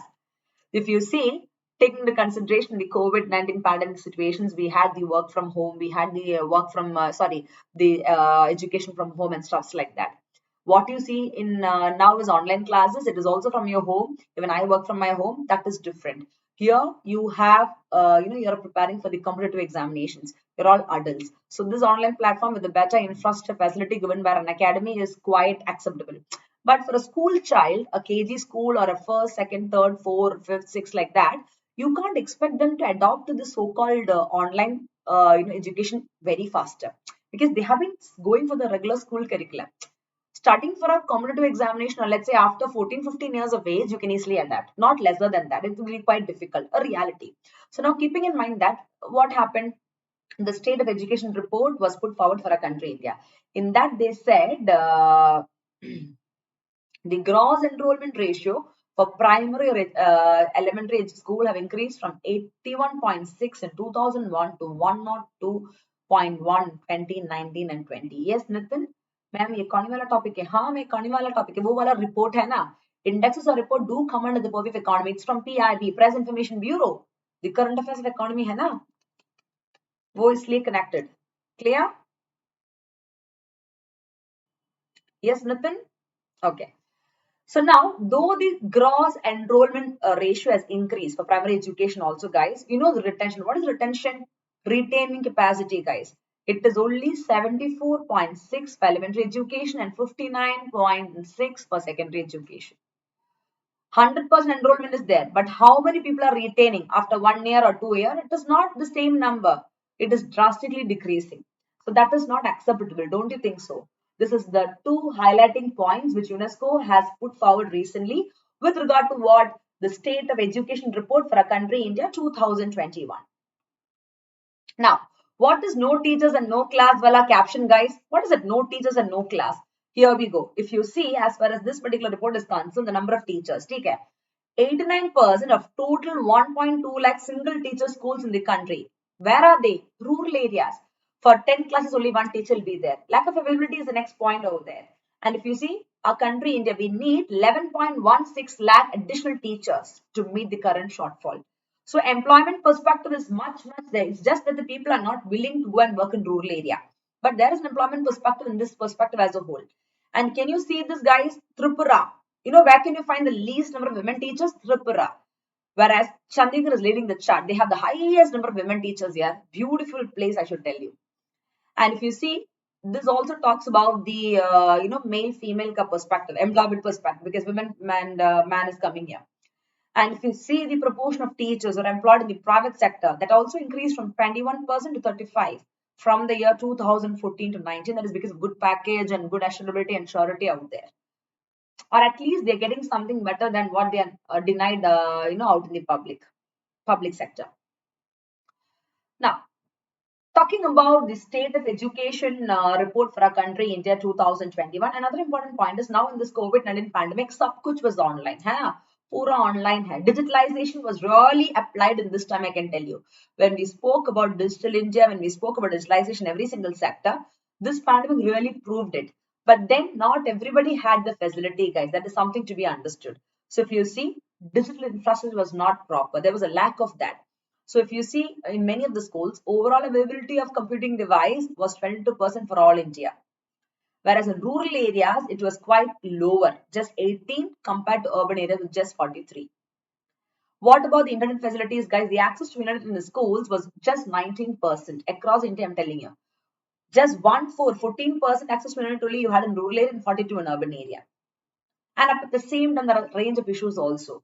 Though you have internet, there is no device, or the internet connection is not proper. And the teachers who are coming and teaching, first of all, the number is less. They're not even prepared. Matlab, the quality बहुत बेकार है. They're not even having a proper quality as a whole.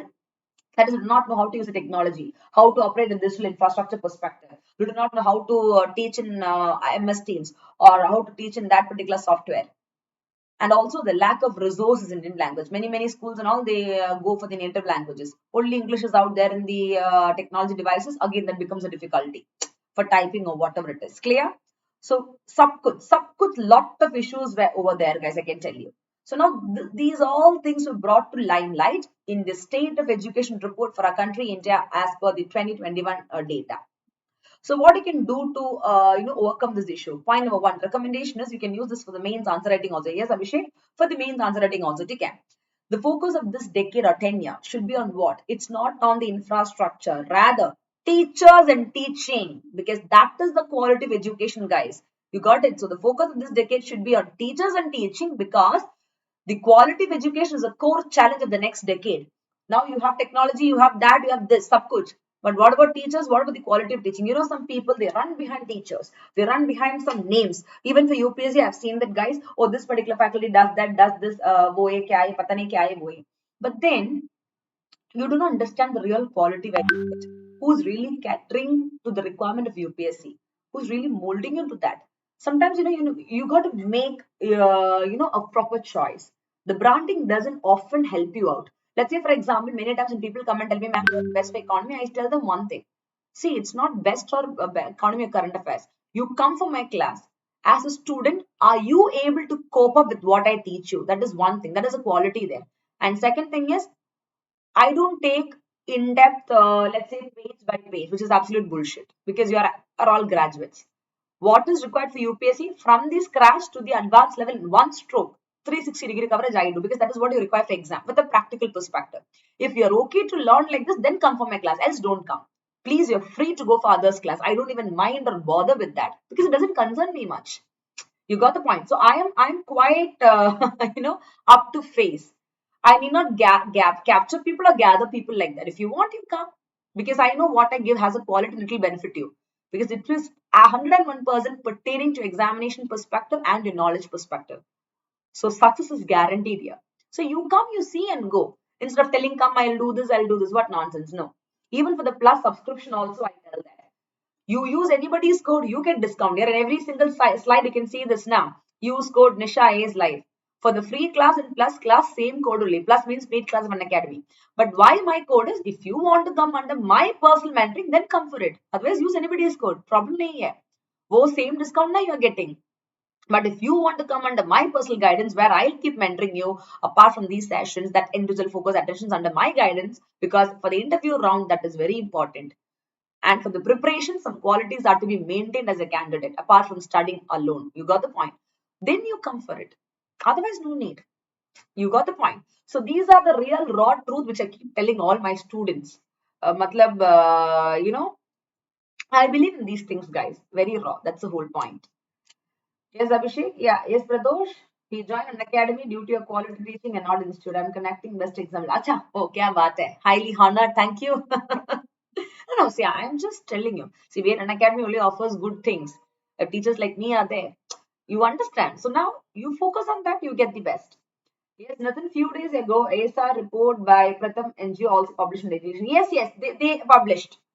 And that is also something based on the real situation, I can say. Clear? Now, there's another interesting stuff in this particular report, guys, based on education, which is put forward. Since March 2020, because of COVID-19 pandemic, schools have not been functioning physically in our country, India. I told you. Now, children from KG to 6th class, forget about at least till from 4 years to 12 years, you can't expect them to have an online class. It's quite difficult to capture the attention. They are the growing stage, so they need to be physically studying. So the foundational learning is set to slide even further down from current low level. That's an important point to be considered.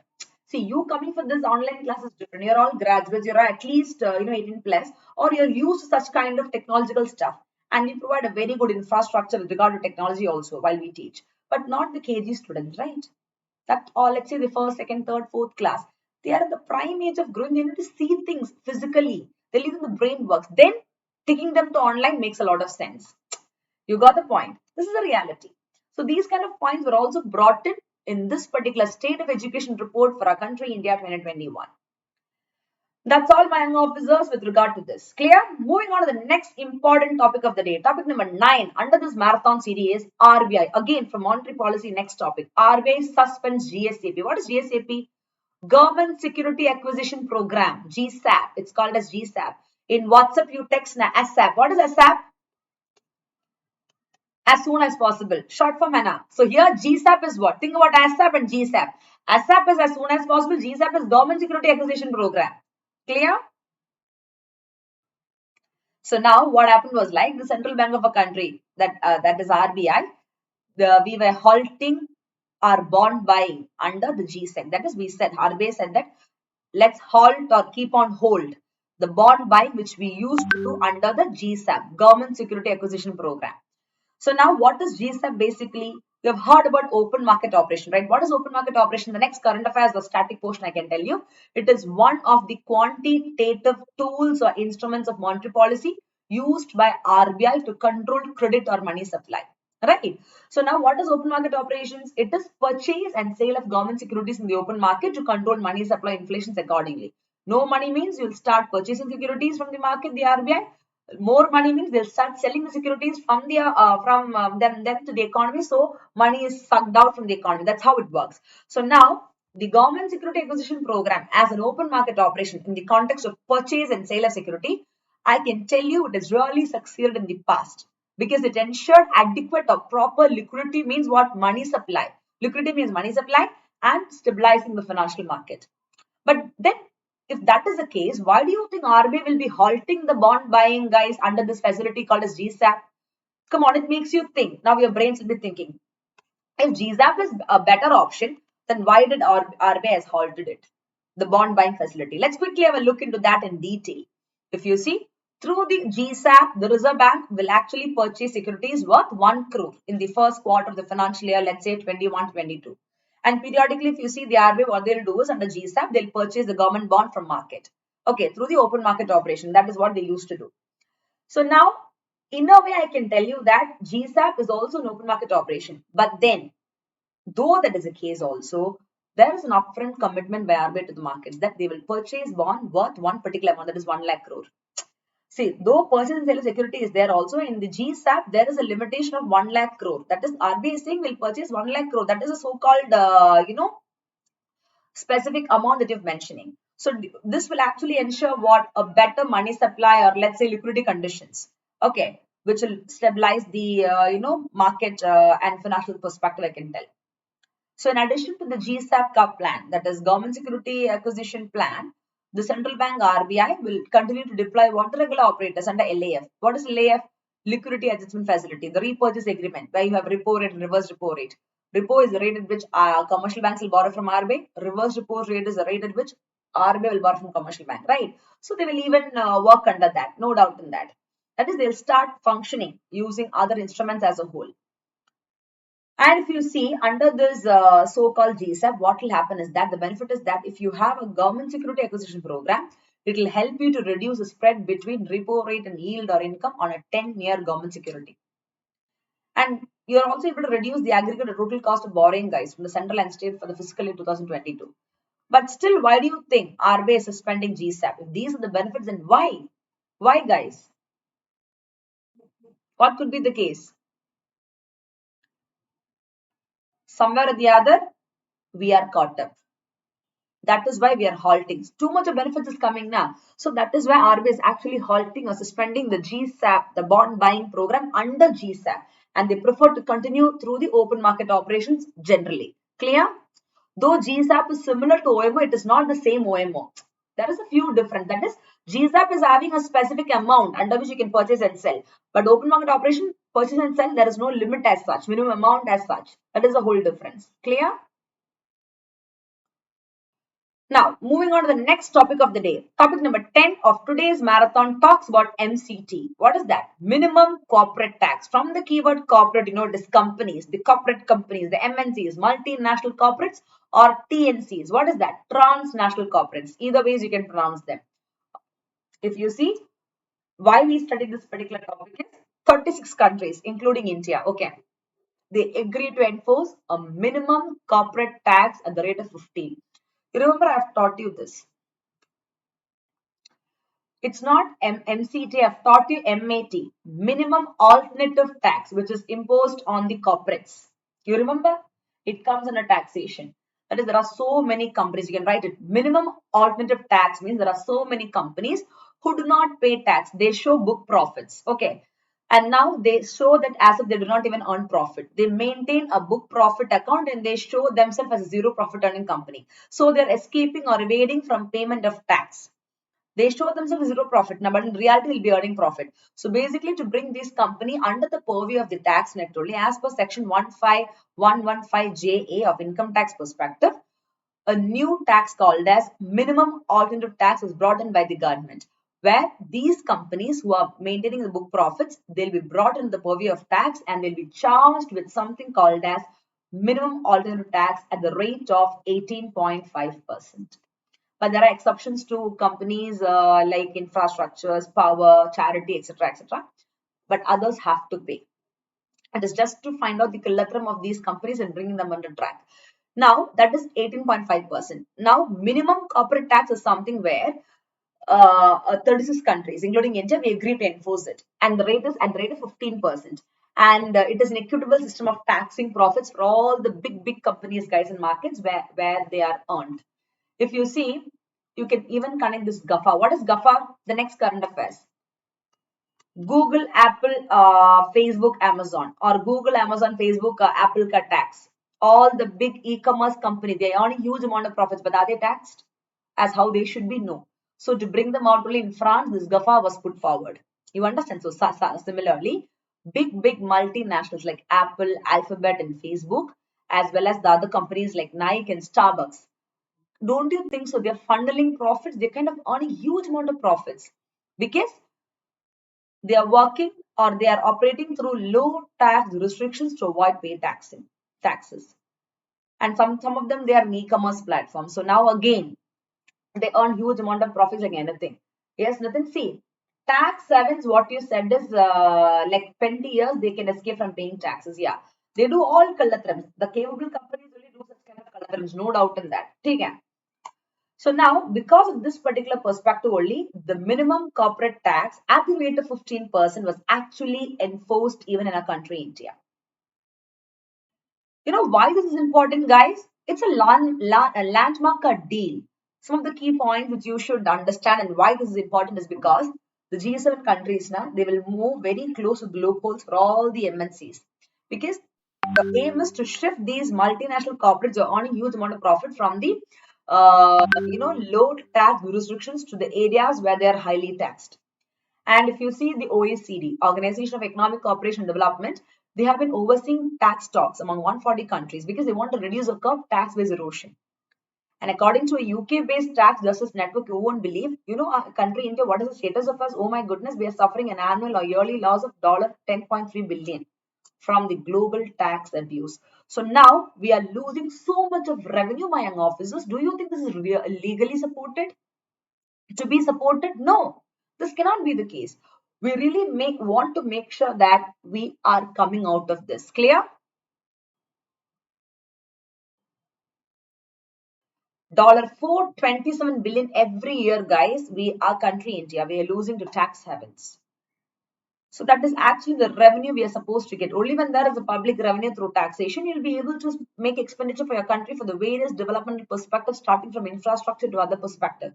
And that is not that we have to resort to borrowings, right? That is what happens. Clear? Now, suddenly, keeping in mind all these situations, a new proposal called as minimum corporate tax is put forward. So basically, this proposal is aiming at minimizing what the opportunities for multinational enterprises to indulge in profit shifting. That is, they will not let these MNCs to shift their profit and enable them to escape tax hereafter. So the current decisions effectively, they ratify the OECD's, that is Organization of Economic Cooperation and Development, two-pillar package, because they want to reduce that large MNCs to ensure that large MNCs now they're really paying the tax where they operate and they earn profit. Let them earn profit, but you pay at least tax. It's not like you earn 10 crore and you pay only 1 lakh as a tax. No. If it is 1 crore means pay 1 crore as a tax. Remaining 9 crore you're getting as a profit now. What else do you want? You got the point. This is how it should work. Yes, Nitin, digital service tax, equalization levy, and BEPS, that is base erosion profit shifting, they're all related concepts. Clear? Yes, Nitin, but will it help if only 36 countries agree? See, this is a new stuff and 36 countries, including India, has agreed. Now other countries will slowly join. But the most important countries who are supposed to join have joined, including India. So that should make a lot of sense individually for our countries. Clear?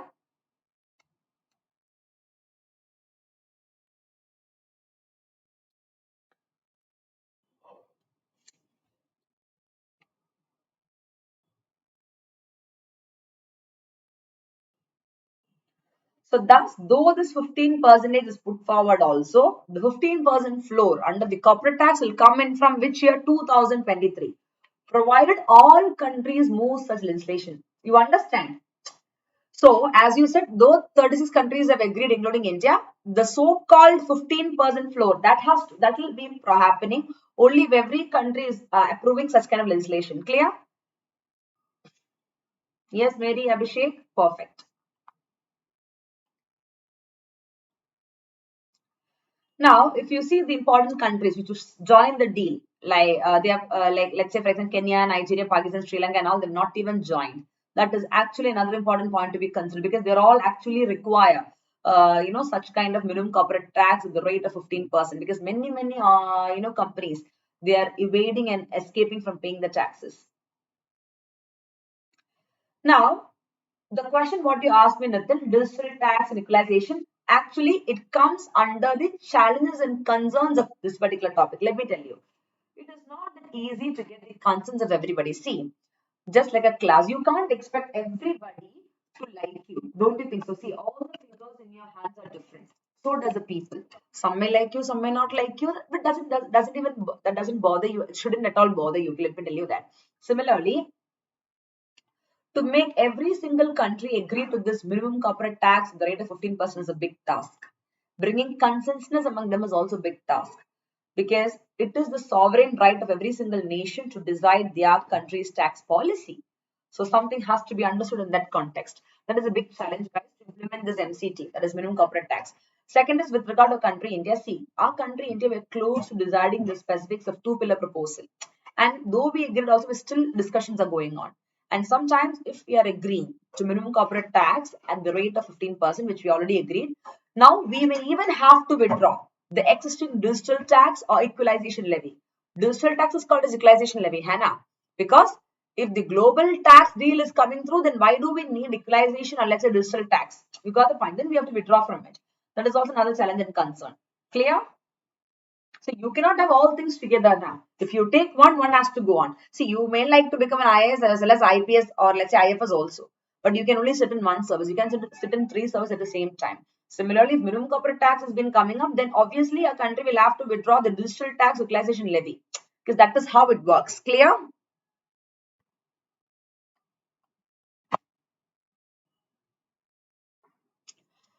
Now, this is all, guys, what you got to understand from this particular topic. Moving on to the next topic of discussion, and an interesting topic is topic number 11, which talks about PM Gati Shakti. What is that?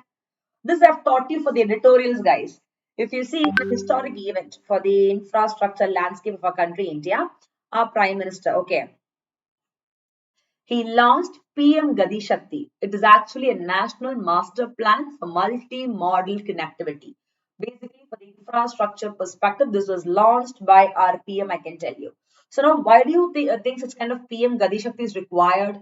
Through this, it will institutionalize the holistic planning for stakeholders for undertaking major infrastructure projects. We all know that infrastructure development is very, very important for the growth and development of a country. India, don't you think so? Yes, of course it is. No doubt in that.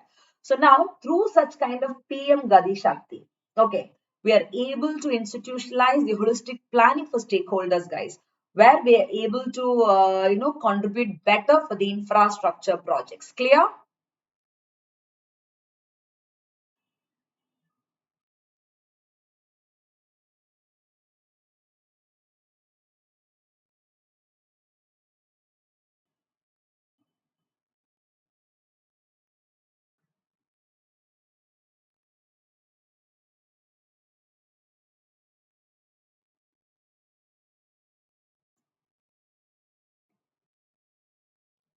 Is it very clear, all of you?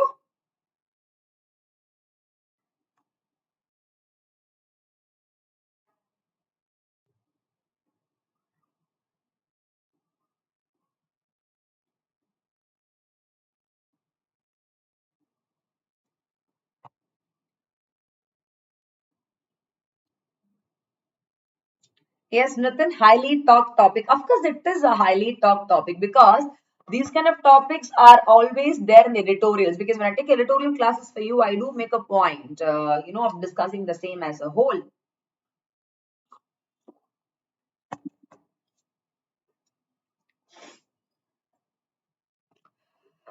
Yes.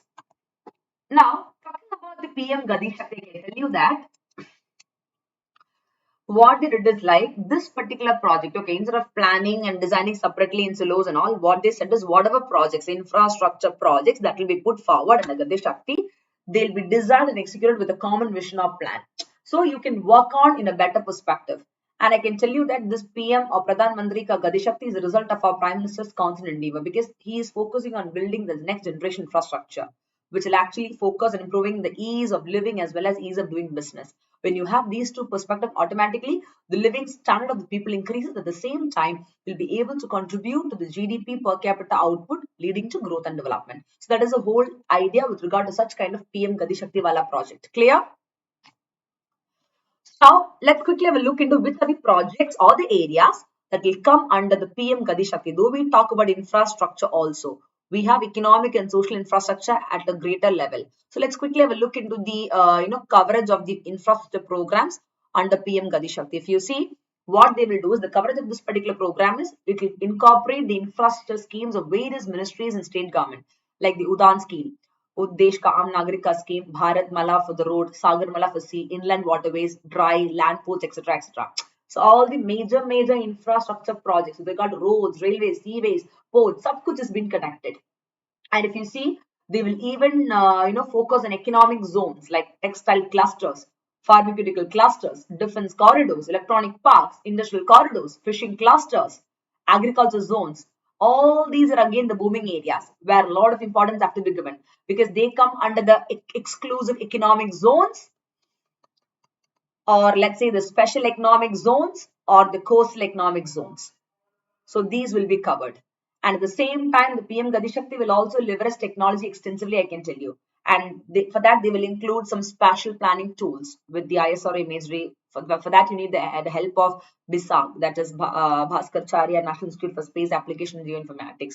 So, sab kuch they're going to cover. So, highly, it will be a technology involved Gati Shakti Wala program for the infrastructure development. Clear? Yes, Nathan, what is it? PM Gati Shakti in line with National Infrastructure Pipeline Program. See, that is also major infrastructure program, and that is a separate wala, project. That is also big project. Yeah, of course, it can come under that. See, again, pipeline also comes under the major project only, na?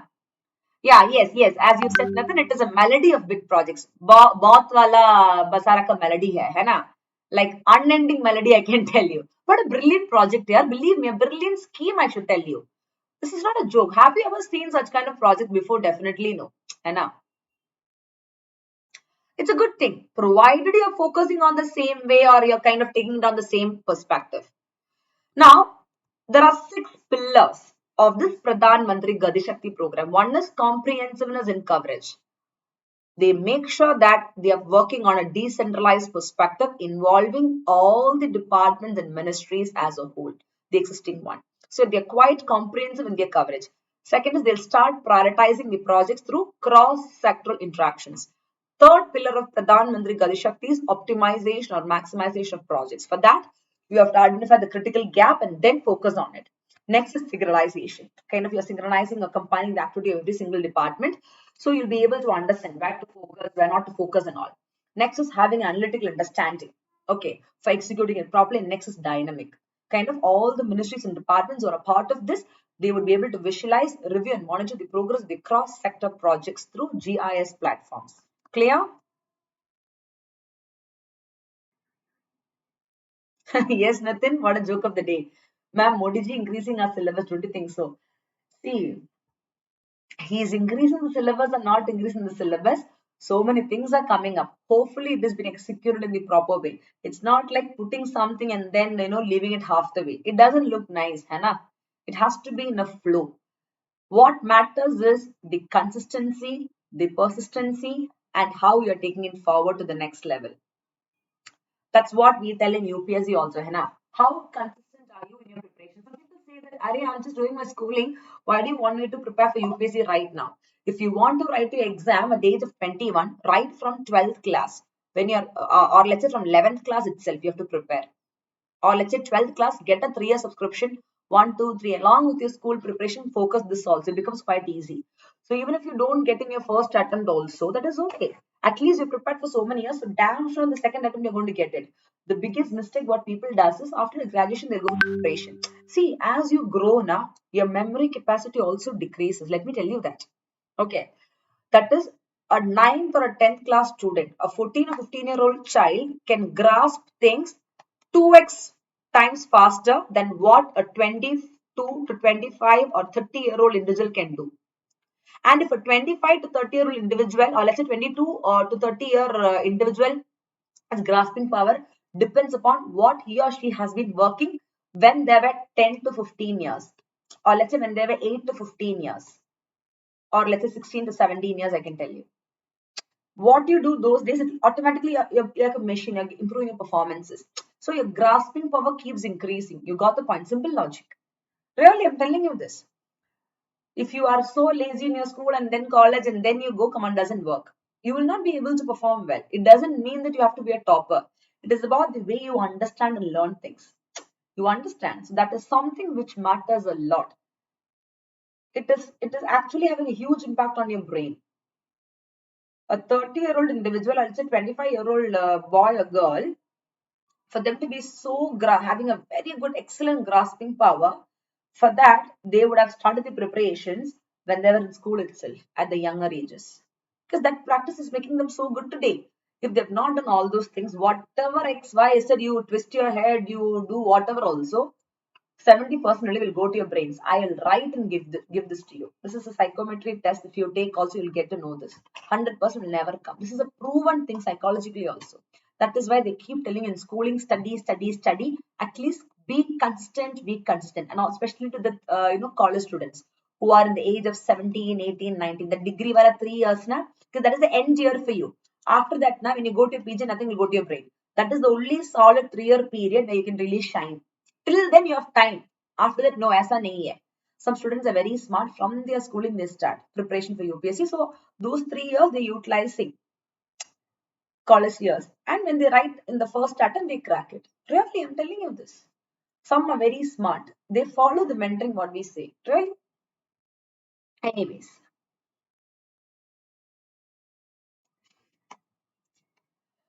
Is it very clear?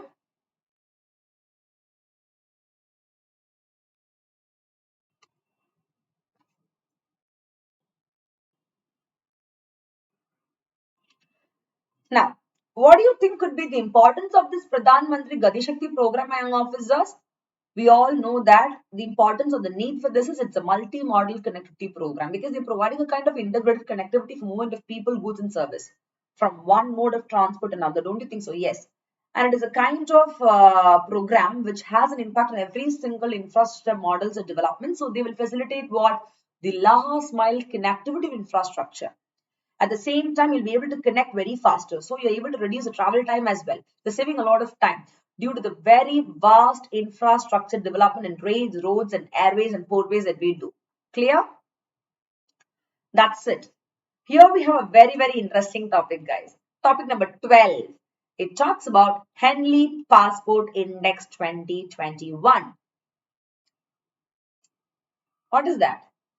If you see, there was an index, guys, based on passport called as Henley Passport 2021 Index. I've taught you this in index classes if I remember. Yeah, you would have some who have attended would know it. Anyway, it's also an important topic. Topics which you have not heard much. It's also a current economy topic. So it was prepared and released by Henley and Partners. Okay. So who are they? They are a London-based global citizenship and residence advisory firm. So they are the ones released. That is why this index is called as Henley Passport Index 2021. And what they do is this particular index, okay, they will start ranking the countries. That is the passport of countries according to the number of destinations their holders can visit without a prior visa. That is, being an Indian, how many destinations I can visit without a prior visa. So India has how many destinations, US has how many destinations, UK has how many destinations. Based on that, you'll rank the country. That is what this particular index does. So do you think it is a new thing? Definitely no. For more than a decade, you have it, I can tell you. Literally, since 2006, you have it.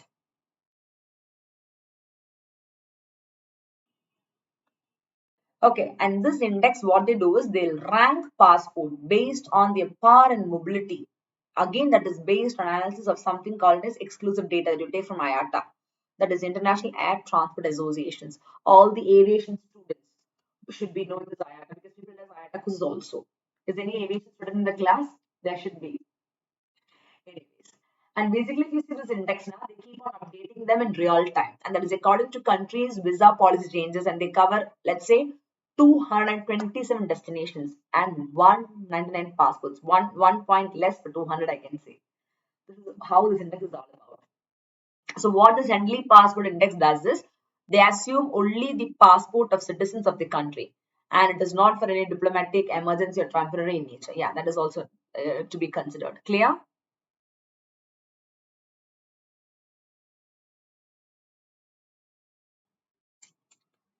You can't do Kalacharam, guys, with this kind of, Henley Passport Index for calculations.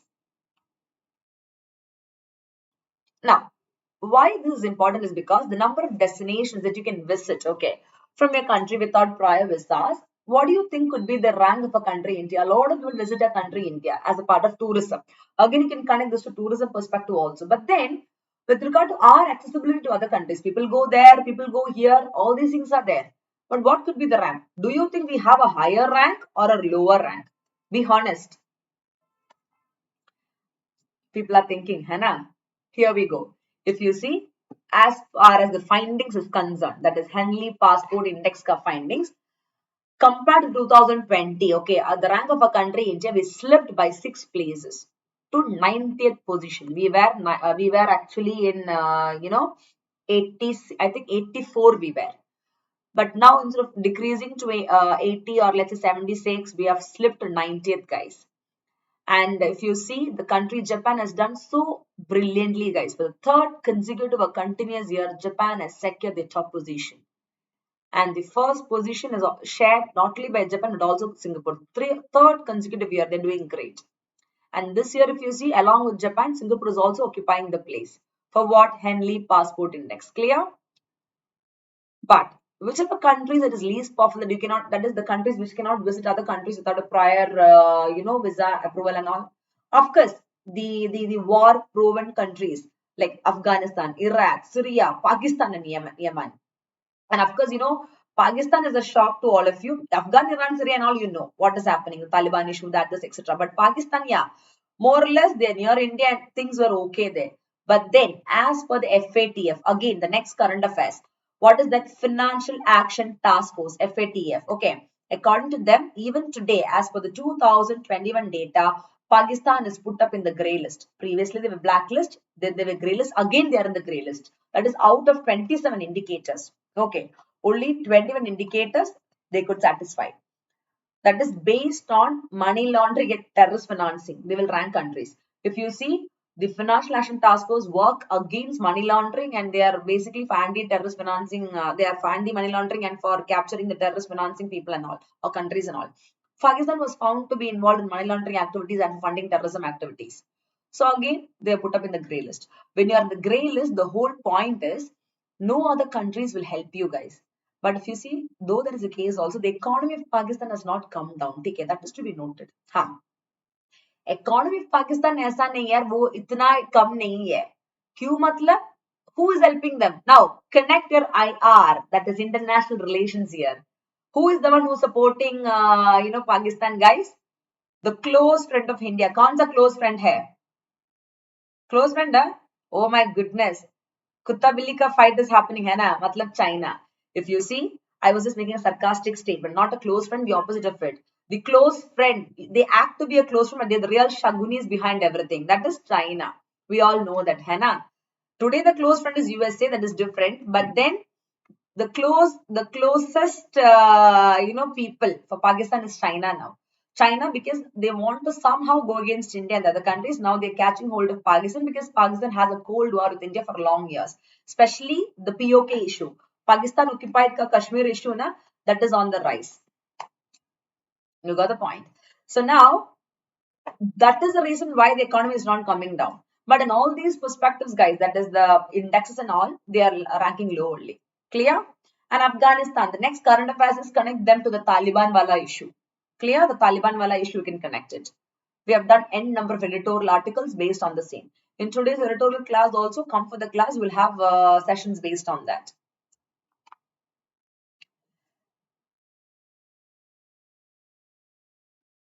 Yes, Pradosh, what is it? What is it? Current situation is China is the richest nation in economy. Latest red alert for India. Cha.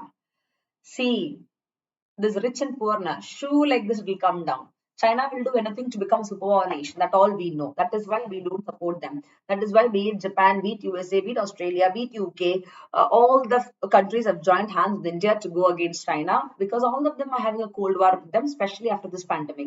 Even the root cause for this virus to come up, also people are saying it is from China.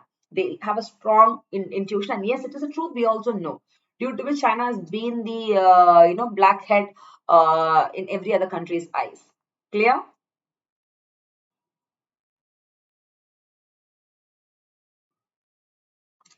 The next important topic of the day, topic number 13, it talks about RBI committee on ARC. What is that? Asset reconstruction companies. Yes, Nathan, soon it will be a Chinese colony. China doesn't give anything in free. See, that can never happen. Chinese colony may be in their area, but they cannot even think of touching India or the other superpower nations because they're together. The quadrilateral framework. India, Japan, US, and UK together. Similarly, the AUKUS, Australia, UK, and US. Similarly, so many other organizations of the platforms and dialects together is all against China. So don't worry, it will not happen. Anyways, back to the next topic of discussion regarding ARC. RBI has put a committee on this. So basically, if you see the central bank of a country, India, RBI, they put a committee. Okay, and this committee has come out with a host of suggestions. Why? Because that was done in a bid to streamline the functioning of the company called as ARC, that is Asset Reconstruction Company. So basically, what are ARCs, guys? You have to know what is ARC. Only then you'll be able to understand them in a better way. What is ARC, guys?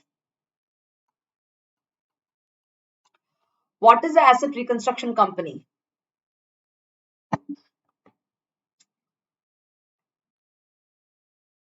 Yes, Nitin. Acha, you spoke about Pakistan. That is true. That is very true what you said is. Pakistan only will become a Chinese colony. That is no doubt in that. Anyways, back to this. What is ARC, my young officers?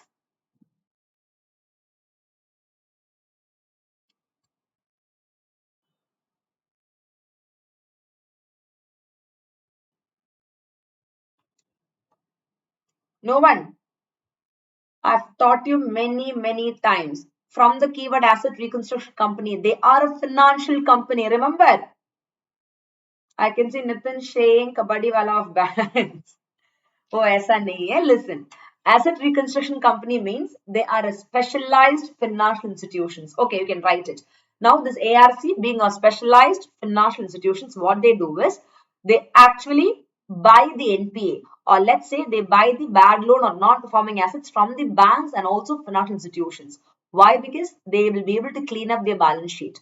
It's kind of helping the banks to overcome their balance sheet issues or bad loan issues. Such kind of ARC companies will be there. They'll kind of buy up all the bad loans and NPAs, guys. Simple as that.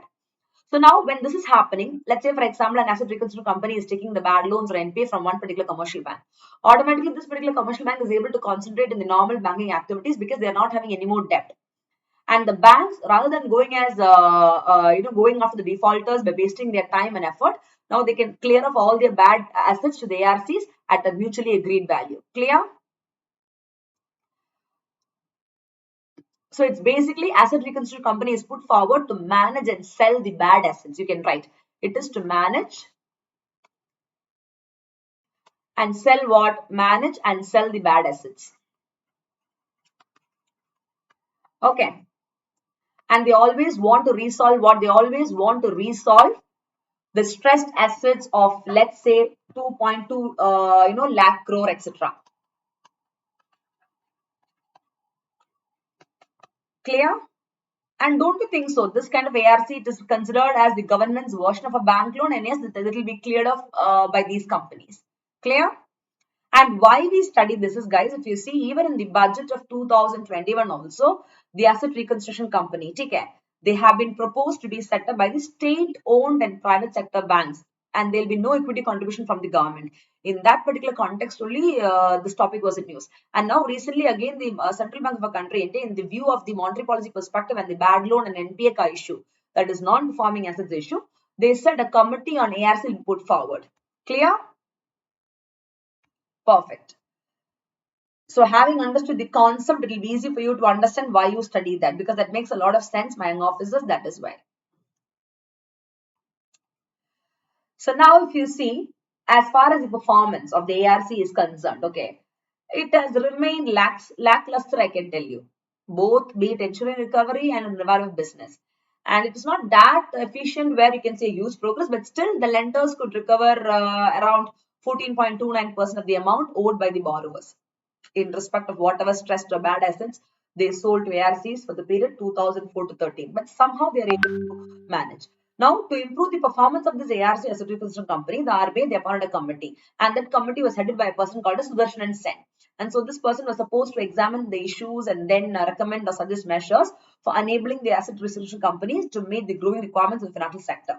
Because ARC is basically put forward to clear off the bad loans NPA of the banks, so they'll be able to function properly, right? So taking into consideration that, they said this particular committee put forward by RBI will be able to look into in a detailed manner.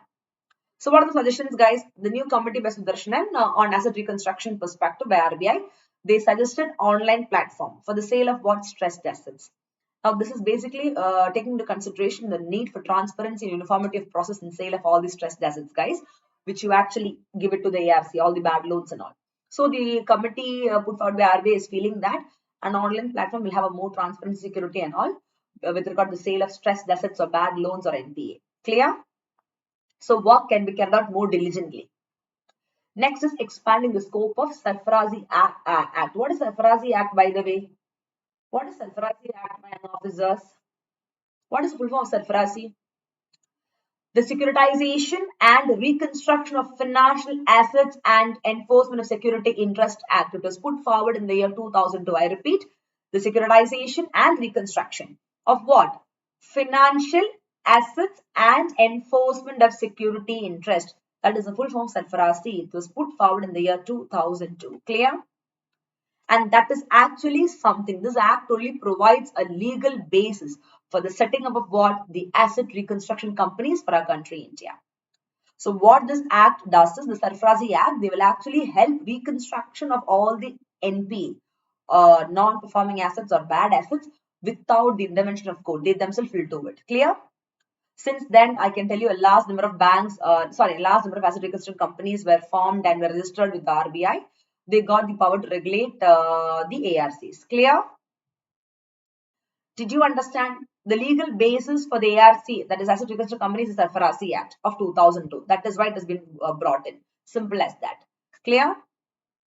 So under the Section 5 Sarfarazi Act 2002, which is to support such kind of ARC company, Now RBI will allow, or let's say they will allow to acquire financial assets. Clear?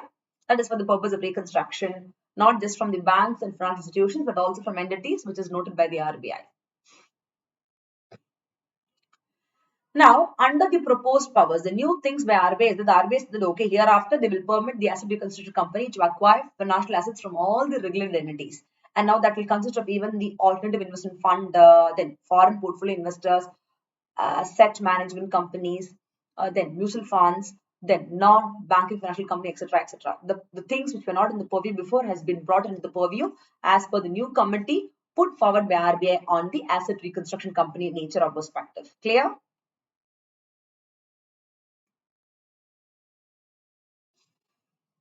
Now, another important point, or let's say detailed understanding of this particular topic is these ARCs or asset reconstruction companies now, even RBI is allowing them to sponsor Security Exchange Board of India registered alternate investment funds. Why? Why guys RBI should allow that for ARC? Simple as that. Through that, they'll be able to facilitate, through that, they'll be able to increase or raise resources for facilitating restructuring of bad loans purchased by them. They need fund now. So another fundraising perspective is this. Second is using IBC, Insolvency and Bankruptcy Code. This alone is a hit list topic, guys. Please note it. When you start envisaging the ARC now as a prime vehicle for resolution of all the stressed assets and all, the regulation, as per the regulation, should actually allow the ARC to use IBC framework for this particular purpose. That is Insolvency and Bankruptcy Code ka framework for this particular purpose. Clear? Yes, Abhishek, full form is very long. But then it is quite easy. Do not worry. Okay. Is it very clear, all of you?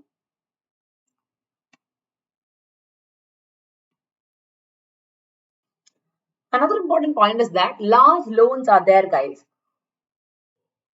for sale to ARC. That is, there are so many large loans which have been often found in default for over 2 years. Now, when such is the case, they are not going to be refunded again. So now those kind of loans have to be considered for sale to ARCs by banks.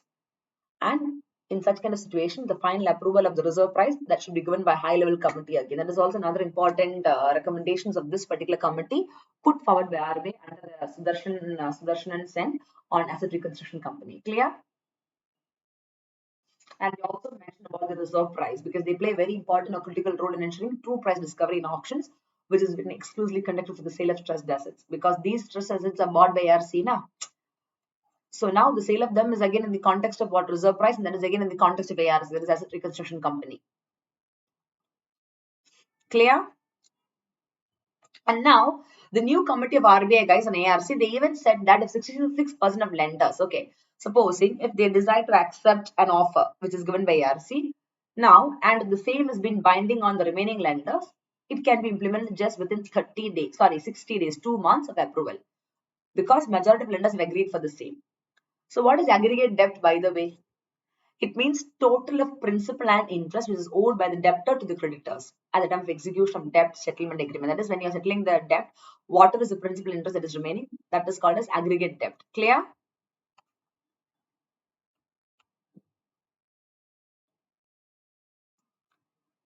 Now, is it very clear, all of you? What is NSRCL? Why this committee is again put forward by RBI, guys? Another committee was put forward by RBI on ARC is because in respect of NARCL, that is in respect of the proposed National Asset Reconstruction Company Limited by India, for cleaning the books of all the PSB banks, it is said that the RBI should ensure a fair and justice competition between the NARCL and private ARCs. Why? Because only then they'll be able to promote the objectives of true price discovery through the market mechanism, and ARC can work better there. Clear? So that is also another point to be noted in this particular regard. But do you think such kind of committee put forward by RBI and ARC will give you benefit? Obviously, we are expecting few benefits. What are the expected benefits? We can't say we will get this, but this benefit, but we are expecting few benefits. Point number one, completely through such kind of ARC companies coming up, we'll be able to get rid of stress loans. That is the truth. Where you'll be able to maintain the financial stability of bank to a greater extent.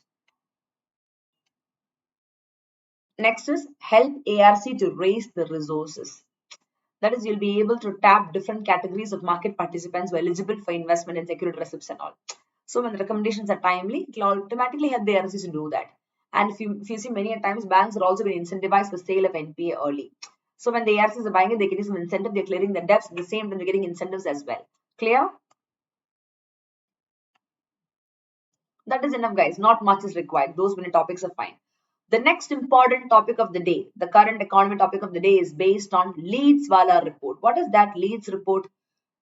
Leeds Report 2021. If you see, the Ministry of Commerce and Industry, okay, they released something called as Leeds, that is Logistics Ease Across Different State Reports Index 2021.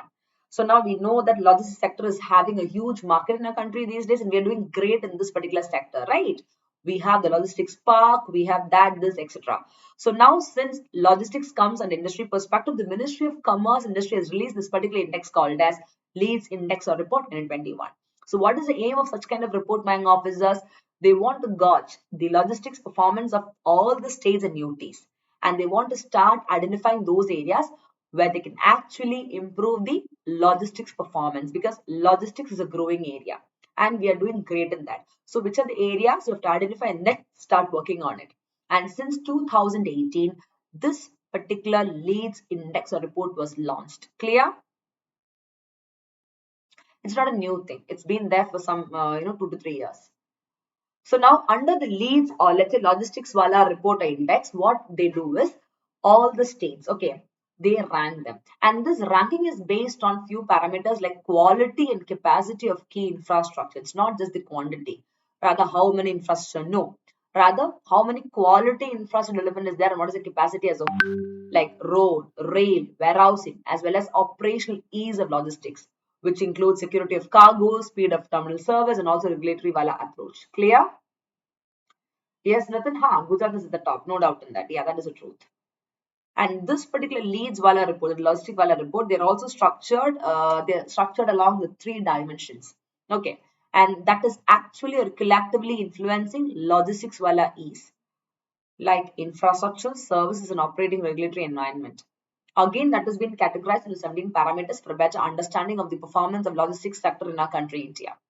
If you see the contribution of Indian logistics, okay, it cost for 13 to 14% of our GDP compared to 7 to 8% in developed country, which means we are doing far, far better. Just see this. Sorry, we are not doing far, far better. The developed countries are doing far, far better, because this is not the logistics, benefit, rather logistic cost. What we have is 13 to 14% GDP, whereas a developed country has only 7 to 8. So the government is trying to bringing down the cost or the output, or the input what we need to incur for logistics by 5%. They want to bring down in the next 5 years, because it is too much increase. It means too much of money is going from my hand, right? And it is said that the estimated Bala logistic cost for our country, India, currently they're about 14%. And come on, that is not a small number. Globally or worldwide, it is quite high. 8 to 10% it is globally.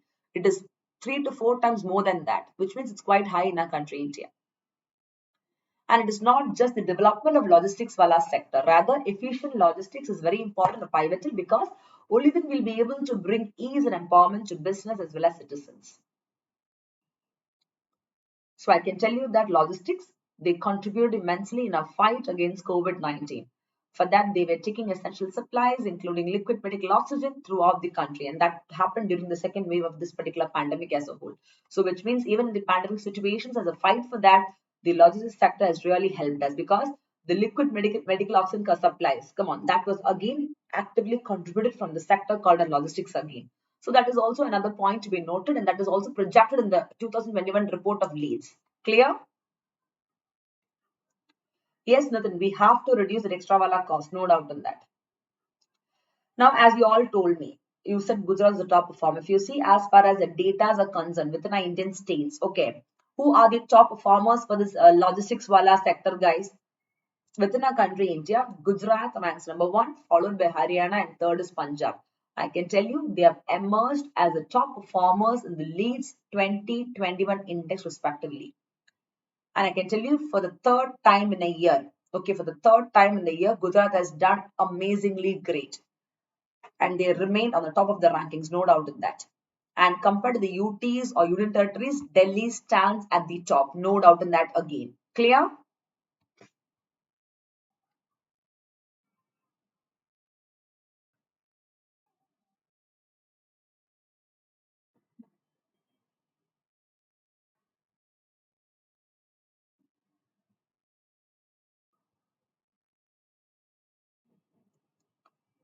Yes?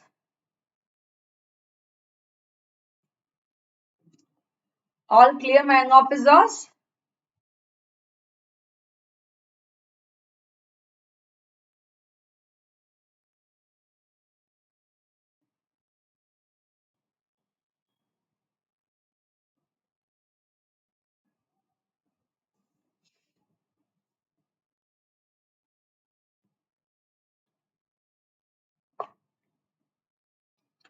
Okay.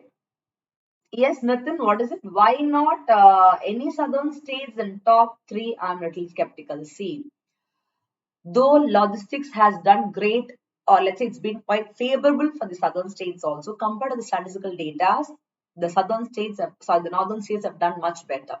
That is why they come in the top three position. It doesn't mean that south is not good. South is good, but when the ratios are coming up, yeah, Gujarat, Haryana, Punjab, they are in the top three positions. Clear?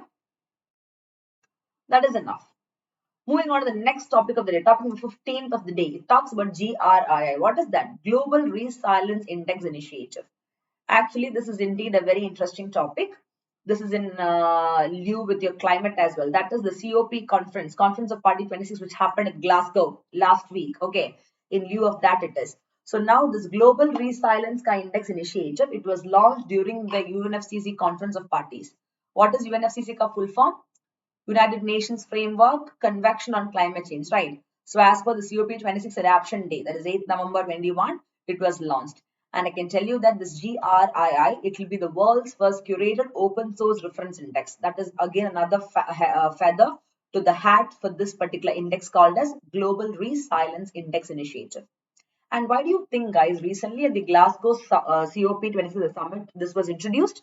Because they wanted to launch, this was launched to build a universal model. So they'll be able to assess resilience to all the climate risk.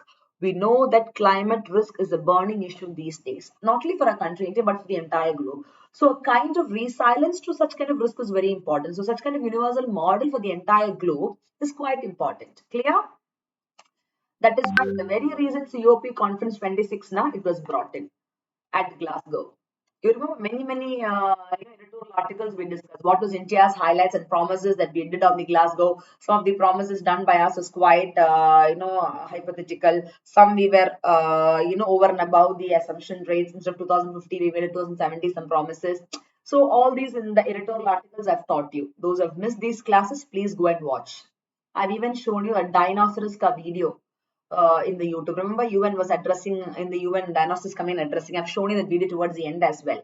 Those who watch the editorial class daily will know it.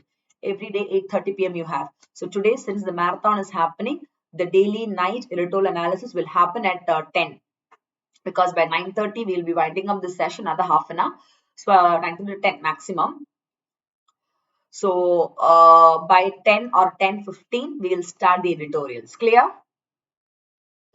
So maximum by 10:30, 9:10, I'll try to finish. If you're finishing in, by 9:30, then after half an hour break, I'll give you have your dinners from 10, 9:45, or let's say from 10, whatever it is.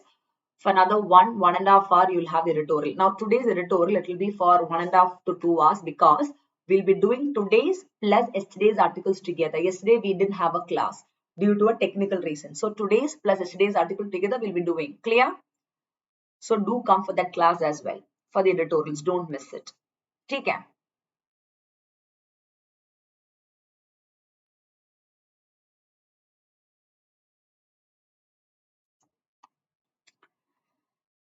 Now,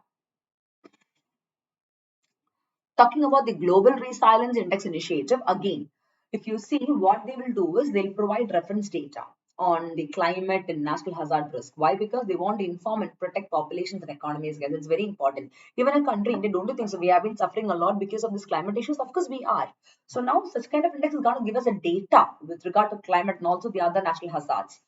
So particularly with regard to the emerging developing economy like India, we need it because that is what in the Paris conference also, Paris goals also, we spoke with regard to climate resilient development, right? So in the current COP26 at Glasgow also, they said the same thing.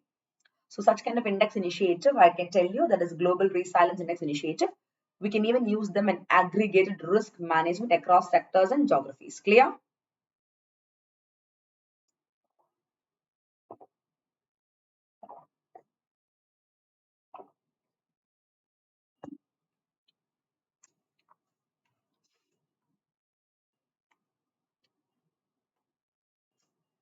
Now,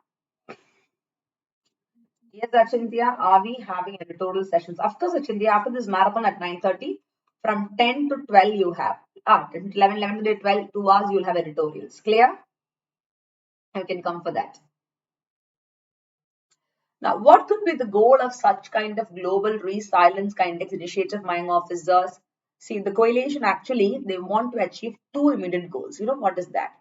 Through such kind of initiative, one is they want to provide global open reference risk data, okay, which is developed using some insurance risk modeling principle. One is that. Second is they want to make sure that they're providing shared standards. At the same time, they also make a point of facilitating applicable to wide range of uses. One is corporate climate risk disclosure, national adaptation planning, planning of pre-arranged humanitarian finance, सब कुछ like that. So their goals are something which is immediate in nature and which should be achieved also well in advance. Otherwise, you will not be able to perform properly with regard to resilience techniques for climate change. Clear?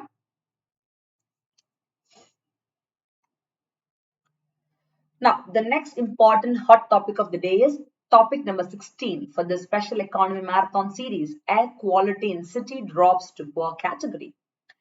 Now, air quality, from that particular keyword, it is very, very easy to understand that is Delhi. Delhi वाला का बहुत सारा problem है ना? दिल्ली का air pollution का problem है, बहुत सारा problem है. So I can tell you that people don't wear mask in Delhi for COVID, but then for air pollution. इतना ज्यादा pollution है यार. If you go out, you can see only black airs and fumes out there. Or मतलब sometimes you do not even know that you are being standing in an environment that's highly polluted. To breathe fresh is very difficult in Delhi, especially in the NCR, National Capital Region and all, right? It's a reality. So now, as far as a recent air quality survey which has been done, oh my goodness. Again, you can see in Delhi, the quality of air has dropped to poor category. Very, very pathetic. And that is basically due to the increase in stubble burning. What is stubble burning? If you see in the NCR region, that is National Capital Region, what happens is that farmers, okay, once they are done their harvest, instead of clearing the field using proper methods, they take a matchbox, fatafat, they like lit the fire out there. So what happens? Automatically stubble burning takes place. So now when they do like that, they are causing a lot of pollution. They're causing a lot of smoke to happen there. At the same time, the fertility of the soil, the other necessary stuffs, all these are getting lost. Now air has no boundary. So now from Delhi, they can go to Punjab, Haryana, nearby places. So now this will keep transferring to every other places as a whole. You understand? So though the Supreme Court has passed orders for stubble burning penalties and all also, the people are saying that farmers are telling it is okay to pay 2,500 rupees as a fine to the court rather than spending 7,000 to 8,000 rupees for the infrastructure that they should have or to hire the labor for clearing of the field after harvest. So stubble burning is the best. This is the kind of mentality they have. So due to this, what happens, guys? Due to this particular reason, once again, the quality of air in Delhi has drastically decreased or deteriorated to poor category. And the air quality index keeps a tab on 8 major air pollutants in the atmosphere. One is PM, particulate matter 10, particulate matter 2.5. Very, very important. That is quite high in Delhi, guys. Then next is nitrogen dioxide. Then you have sulfur dioxide, carbon monoxide, basically, which you can see from the vehicles, ozone, ammonia, and lead. And now, this index called as Air Quality Index. It is developed by CPCB. Who is that? Central Pollution Control Board. And they did that in consultation with your IIT Kanpur and also the air quality professionals and experts. After that, they have released this particular index and the data based on that. So basically, this air quality, they are measured. For that, they use a metric or a standard called as Air Quality Index. Now, this particular index, what happens is that the AQI, they'll display the changes in the air pollution in the atmosphere based on the particulate matter 10, 2.5, nitrogen dioxide, carbon monoxide, etc., etc. And we all know that when the air is polluted, it's very, very dangerous for your health. Don't you think so? Yes, very much. Because clean air is something that is very important to maintain good health and the environment. When that is not the case, you fall sick terribly. The respiratory diseases, the other disease that you get, oh my goodness, especially among the children and the old age people, lack of immunity issues can easily make them prone to such kind of diseases.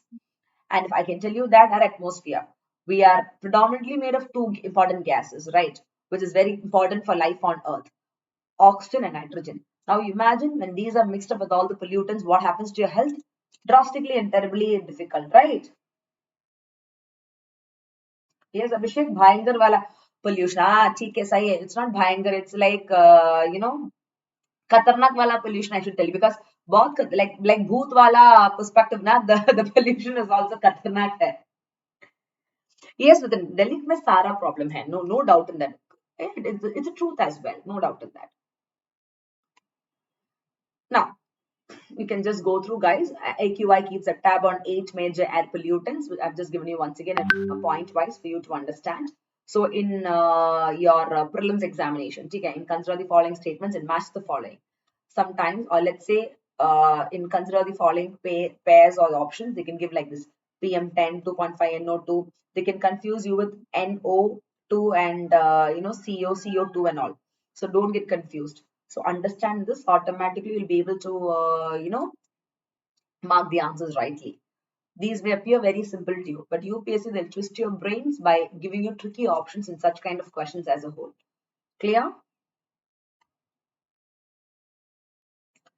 Next is, you were talking about air quality index, that, this, etc. We even said to measure air quality, we have an index called as air quality index, which is put forward by Central Pollution Control Board. Take care. Now, what is the instrument that is used to measure air quality?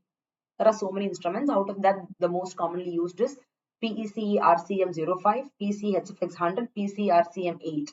Clear? So these three are the ones to be noted. Like your RC35. What is it? Bike वाला 125, 135 का bike है ना? वो इसलिए है ना? Now, out of this air quality, guys, your particulate matter is quite important to be considered. This particulate matter, they get into the air. Let me tell you that. Okay, how does they get into air? It's very, very important. So actually, particulate matter is what you know. It is a mixture of solid particles and liquid droplets, which you can find in the air. A mixture of both liquid and solid particles together. Okay, and some particles like your dust, smoke, soot, all they are visible to me. You can see all those. But there are so many other particulate matters, guys, which you cannot even see with the naked eye.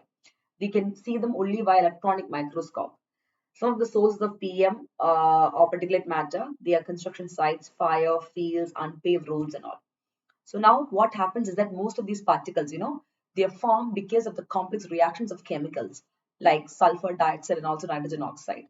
And these pollutants, they are also pollutants which are emitted by automobiles, industries, power plants and all. So now when this is the case, automatically it is leading to a high level of air pollution and bahut khatarnak wala air pollution. That is a dangerous air pollution takes place, guys, because compared to carbon monoxide or nitrogen oxide or lead, ammonia, whatever, the particulate matter 10 and 2.5 is very, very dangerous. Clear? Yes, Nathan, eyes also burn when such kind of things goes.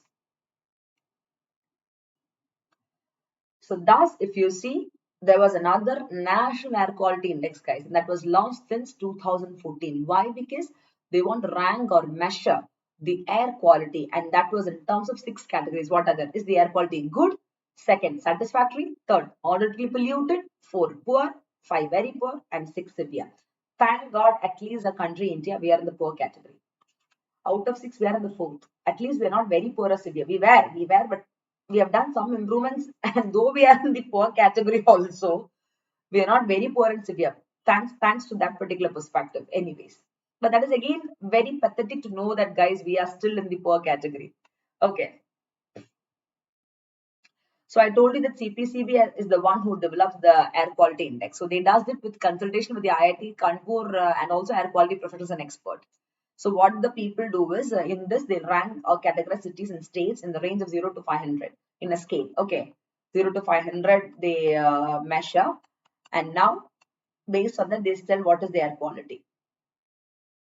So now, the next important topic, topic number 17. So now we have been discussing a lot of topics. We never knew that too many topics have discussed, right? It's been around two and a half hours now. You know the 2.5 hours it is now. 6:30 we started. 6:30 to 7:30, 8:30 to 8:30. Yeah, it's 2.5, nearing to 3 hours. So did you even feel that so many topics in an in-depth manner we'll be able to cover? Fatafat like that we just covered. Time just flew like that. Hai na? So how do you feel, my young officers? Still you have more topics. And part 2 will come for the same marathon series. Don't worry. Okay. So tell me, how do you feel? Hmm? Yes, मेरा बच्चा लोग.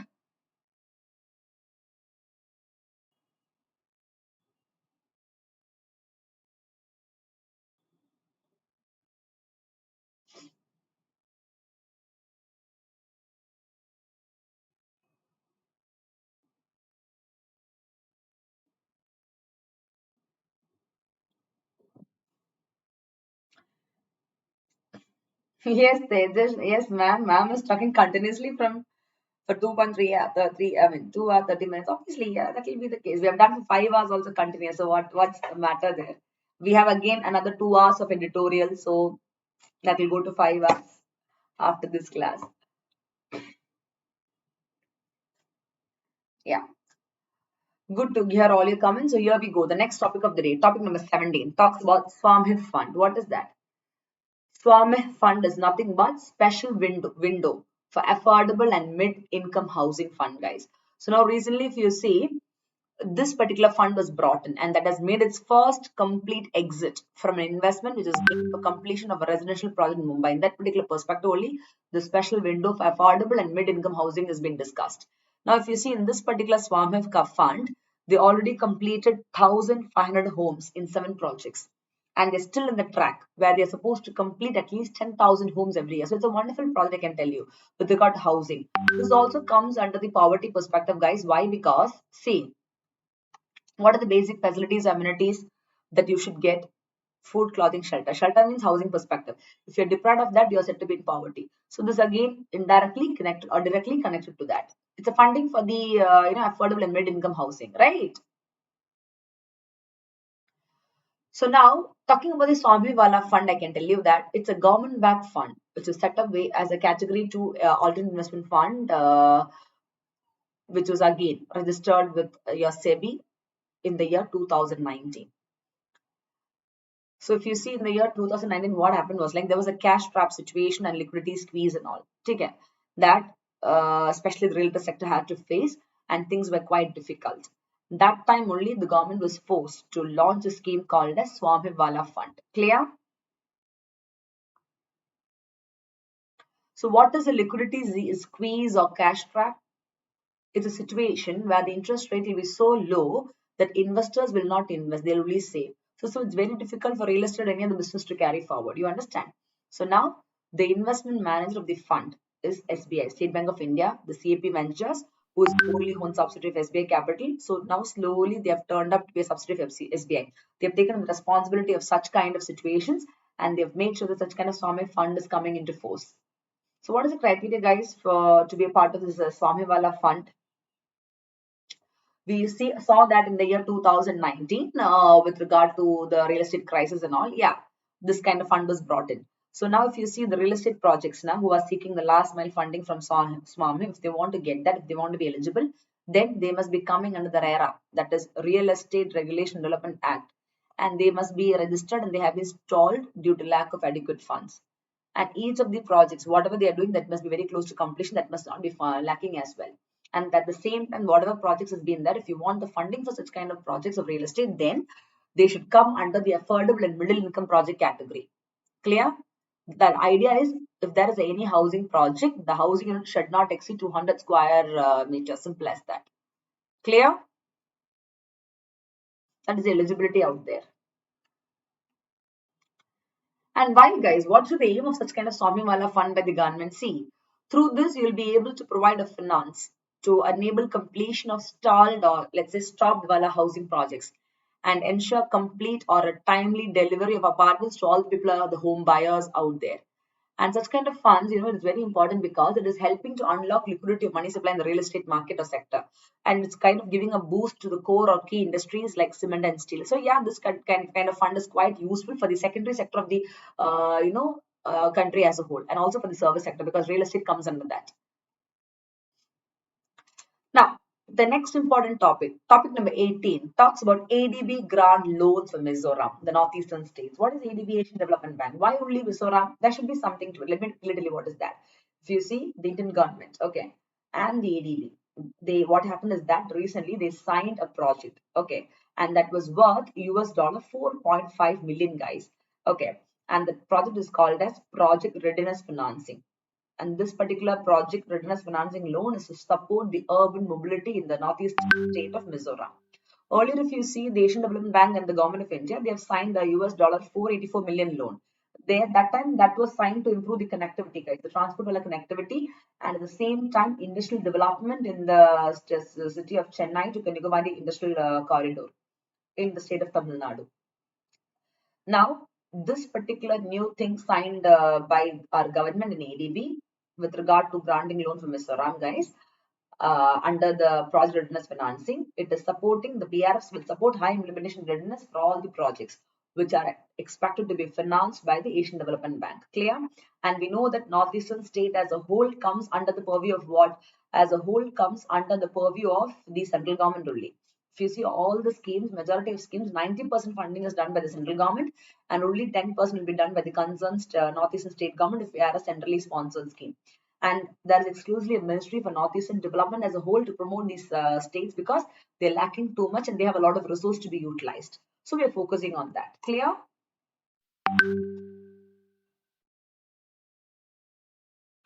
If you see why they're focusing only in,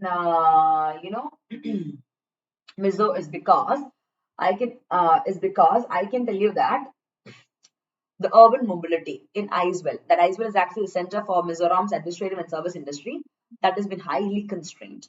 And that is only because of rapid and unplanned urbanization, guys. Because of that solid reason this is happening. Now, because of this only, again, that urban mobility issue only, again, AD was granting loan for the better infrastructure development of Mizoram, I can tell you. And because of the issue that they are facing, there is a traffic congestion on narrow road widths, and that's adversely impacting what the safety of roads to a greater extent. You got the point. So that is again another important point to be noted. And also with regard to the movement of people, with regard to the movement of goods and sustainability, all these things are getting affected.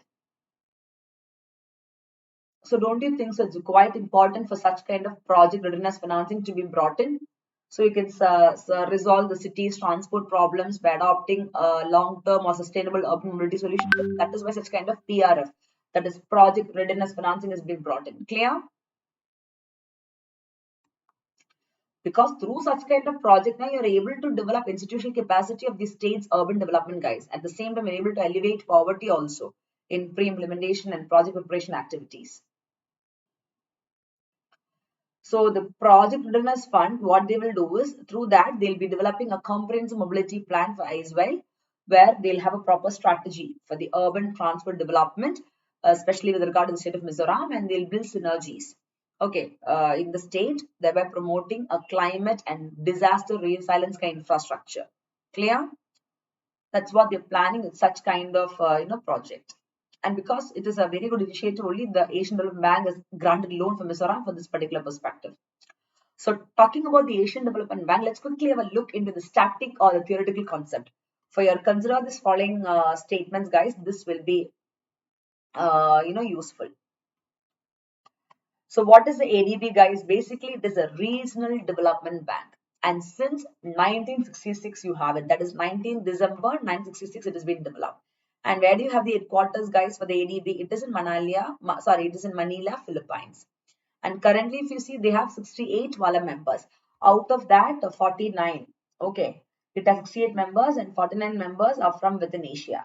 And do you think our country India is a member? Of course, our country India is one of the member, no doubt in that. Clear? And that is why we get a lot of benefits, guys. If ADB has to grant loan for Mizoram, obviously we should be a member for them, no doubt in that, right? Common sense wala question. And if you see, for the Asian Development Bank, of course, Japan is a big, stakeholder. So out of the 5 largest shareholders, we have Japan, followed by US. Each is having 15.6% of rural shares. Then comes China, third position, 6.4, and fourth is India, 6.3, and then after India comes Australia, 5.8. Clear? So the whole objective of Asian Development Bank is they want to make sure that they're promoting social and economic development, both in Asia and Pacific. So the Asian Development Outlook is basically a series of annual economic reports on what? On the developing member countries of what the AD, the Asian Development Bank. Clear?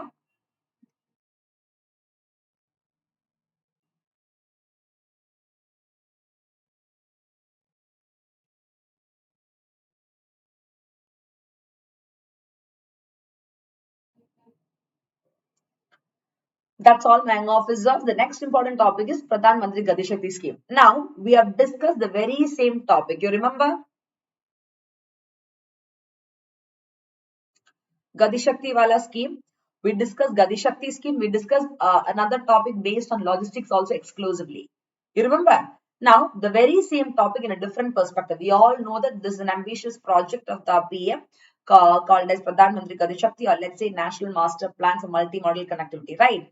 Just because we want to make sure that the infrastructure projects are being done very well and also to bring the logistics cost out there. Now, few of the important points to be noted, because in the previous session I missed out these points because that was in some other context. This is in some other context. The same point, additional points to be noted. You remember, Nitin, you asked me regarding pipeline. Of course, Gati Shakti will subsume rupees 1 lakh crore. That is 110 lakh crore national infrastructure pipeline projects also, which was launched in the year 2019. All the mega infrastructure projects do come under the purview of Pradhan Mantri Gati Shakti. Clear? And they also aim to have 11 industrial corridors and 2 new defense corridors. And that one will be in Tamil Nadu, the southern part, and other in the Uttar Pradesh, northern part. Now, they also want to extend 4G connectivity to all the villages. And at the same time, 17,000 kilometers, adding that to the gas pipeline network is also being planned. So these are the other few objectives which comes under the Pradhan Mantri Gati Shakti Wala scheme. Clear? So by the year 2024-25, through this particular Gati Shakti scheme of the PM, it is said that it will help in fulfilling the ambitious targets put forward by them, even expanding the length of national highway network to 2 lakh kilometers, creating more than 200 new airport, helicopters, and also water aerodromes. So multiple things also be noted. So these are the additional points to be noted down. If I'm focusing more on Pradhan Mantri Gati Shakti scheme for the UPSC upcoming mains examination and also for the next prelims examination, this is a very important economy current affairs topic from schemes. It is taken from PIB, Press Information Bureau. Clear? So if something has been stressed, make sure that there is a lot of chance for this to come. So now directly Pradhan Mantri Gati Shakti scheme, you may not get the question. You may get a question based on infrastructure, logistics, ports, roads, railways, or the airports, aviation, whatever it is. On that perspective, you can get it. Clear? So UPSC is smart enough, guys. They'll ask you a question based on different dimensions. So you got to be prepared accordingly for that. Simple as that. Now, in this particular scheme, guys, one of the important points to be noted is that I told you that this scheme is actually focusing on an integrated approach. They're bringing together 16 infrastructure-related ministries. So now you're able to plan together and work together as a team. And next is this Gati Shakti will also focus on digital or online platform. So they say that they involve the creation of a common umbrella platform through which they'll be able to carry forward all the infrastructure projects which can be planned and implemented in a very effective manner, guys. For that, you need a proper coordination between various ministries and departments, and that too on a real-time basis, which is very important. Clear? And what are the outcomes, guys? Of course, through this particular Gati Shakti Wala scheme, the expected outcome is that they say the scheme will help mapping the existing and proposed connectivity project. It will have a holistic or a complete and integrated support transport connectivity strategy. It will also help our country, India, become the business capital of the world. Sab kuch like that. Take care. So it is said that when you're having a complete or a holistic and integrated transport connectivity strategy, automatically it is going to make your country, India, great. And we have so many projects like Make in India and all. So it will even support that. And now it will enable us to be the hub for so many perspectives.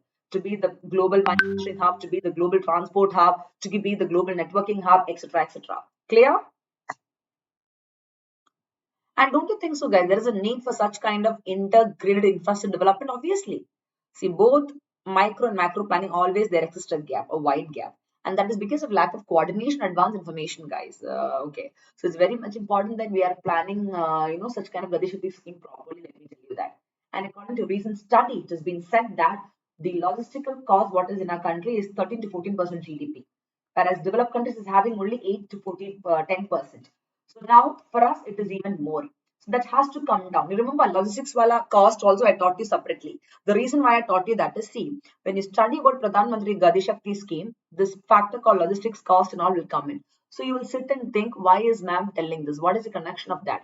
Only if you study those topics, you'll be able to connect those points here, which will give you a complete, holistic, full-fledged understanding of the economy current affairs. Clear? This is what is called as the method of interlinkaging and the method of structural studies. Clear? Otherwise, you'll think here and there and sit like that. पता नहीं क्या है वो है ना? हाँ.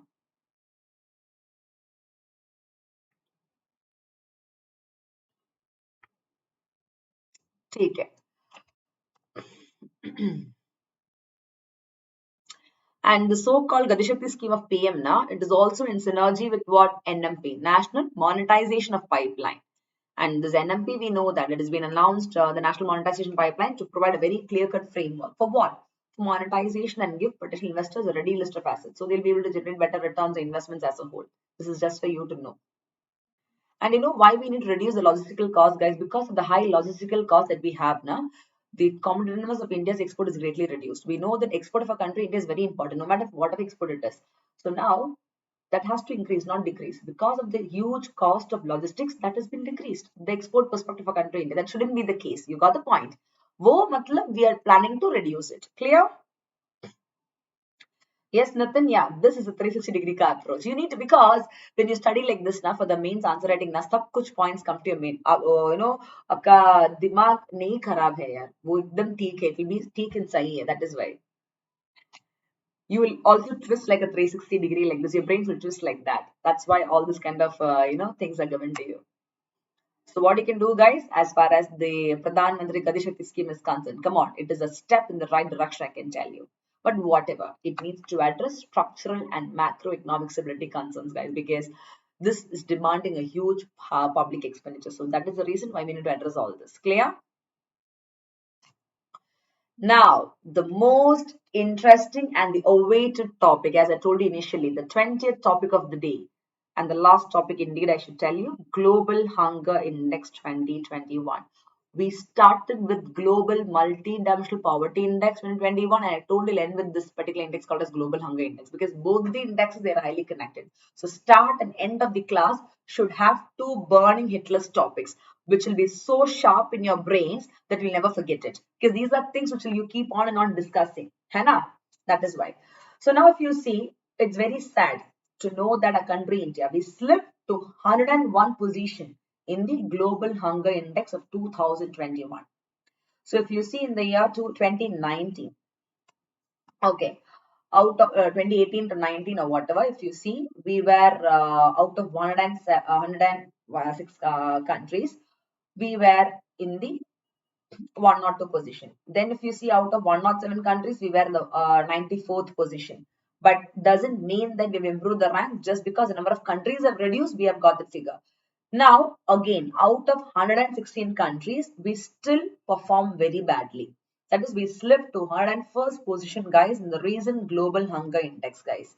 This shows that our country, India, is still in the serious category of hunger, which needs to be really, really resolved. Clear? The serious category of hunger. Now, let me quickly tell you what is Global Hunger Index in detail, the static portion of it, who is releasing it, when it was released and all, and what is the aim. Point number one, it is an annual report. Every single year, you publish this index called as Global Hunger Index. And it is published not by any government and all, rather by two organizations called as Concerned Worldwide. And second is Wealth Hunger Wala Life. Okay, Concerned Worldwide and Wealth Hunger Life. You can note it. Now, do you think it is recent stuff? Definitely no. More than a decade this has been there, guys. Since 2006, the very first global hunger index was put forward. And every year in the month of October, you can see the global hunger index published. And this year 2021, okay, it marks the 16th edition, which means it's been 16 years since global hunger index has been introduced, guys, since 2006. What is the aim? Very simple: to comprehensively measure and track the factor, the social evil called as hunger, not only at the global or international level, at the regional and also the country level. Very, very important. Because of hunger, what happened? Hunger is actually leading to malnutrition, micronutrition, stunt growth, waste growth, food insecurity. Yes, nothing. Very good. Sab kuch. At the end of the day, it is equal to the next big social evil. What is that? Poverty. And that is again equal to what? The complete destruction for the economy, I can tell you. Hai na?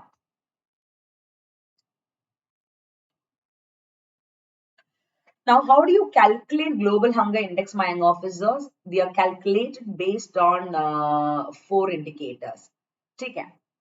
Undernourishment, child wasting, child stunning, child mortality. Come on, these are very pathetic, guys. You see child. छोटा वाला बच्चा लोग मतलब बहुत affected है यार, सारा affected है, सारे लोग में affected है. Of course, adults are affected, but छोटा वाला बच्चा लोग, just imagine, it's because they do not get the proper nutritious food.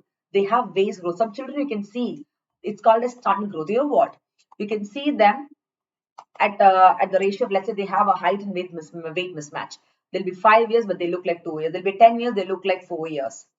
And some you can even see their skeletons and skulls of kuch, coming out. You can see the bones literally outside. So it's so pathetic to see them as a whole. So now, based on undernourishment, you calculate what the global hunger index. So now, how do you calculate undernourishment? That is the share of population with insufficient calorie intake. If you see in rural area, it is said that the minimum calorie intake for a person should be 2,400 calories, and person in urban area it should be 2,100. Now you'll be wondering why 2,400 in urban. The reason, sorry, rural, because in rural area you do more of physical work compared to urban area. That is the reason. So they need more of calorie intake there. Now second is child wasting. Children who are the age of 5, the share of those children are taken into consideration, guys, and those have lost their weight for their height, reflecting acute undernutrition. That's called as wasting of child. I told you now, 5 years child look like 2 years, 10 years like 5 years, 4 years like that. Then child stunning, again the same thing. Children under the age of 5 have low height for their age. Wasting is low weight for their height. Here, let's say they'll be, let's say they'll be 3 feet tall, but they'll be their weight will be very pathetic. They'll be undernourished. Child stunning is that for their age. 5 years will look like 2 years. 10 years will look like 5 year or 4 year like that. That is also chronic undernutrition only. And child mortality. Again, under the age of 5, how many children are expected to live? Due to the fact that they are getting proper nutritious food and they're able to survive and fight all the diseases, because only if you have nutritious food you will have better immunity. When that is not there, you're prone to sickness. Fatafat chale, you get disappeared. That is the reality, right? So based on these parameters only, global hunger index has been calculated. Now this is a topic which even makes you also think here. It is not something where you feel you are studying only in books. As a UPSC aspirant, these are things which you should actually understand in depth. It makes you think why हमारा देश हमारा India है यार, वो बिल्कुल promotion that this development बहुत सारा schemes और index सब कुछ है, but क्या है यार, मतलब hunger वाला issue क्या है? Where do we stand? Why this is happening? When you talk about your GDP, that is gross domestic product, when you are ranking number 6 in the entire global economy, even ahead of France, okay, that is only in the economic indicator perspective. When you talk about the social indicator perspective, where does the education, the health, the hunger, all these perspectives stand? Where do we stand in the HDI, Human Development Index? Of course, we ranked 130, but then, do you think is that sufficient? Definitely no. Though we are in the medium category of development as per the Human Development Index, also it's not fine. All these factors of poverty, hunger is literally putting a huge question or a threat to our survival for the entire country as a whole, right? Yes, Abhishek, both, Sara problem. COVID has increased this much more. That is true. Not only poor people, even the ones who are in the urban category, the lower middle class has gone to poverty level because of losing their jobs and other economic conditions. Here's nothing defeating STG goal. Yeah, okay. What is it? Indian government rejected it, ma'am. See, you can't say we rejected it, nothing. We are doing things, but somewhere or the other, things are not working out. That is the reality. We can't say they are not doing anything. See, that is sometimes is illogical for us to say. That we cannot say. Okay.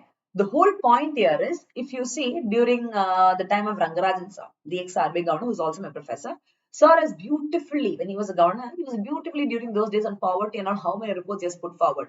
Then Suresh Tendulkar committee report. That time also poverty levels have come down.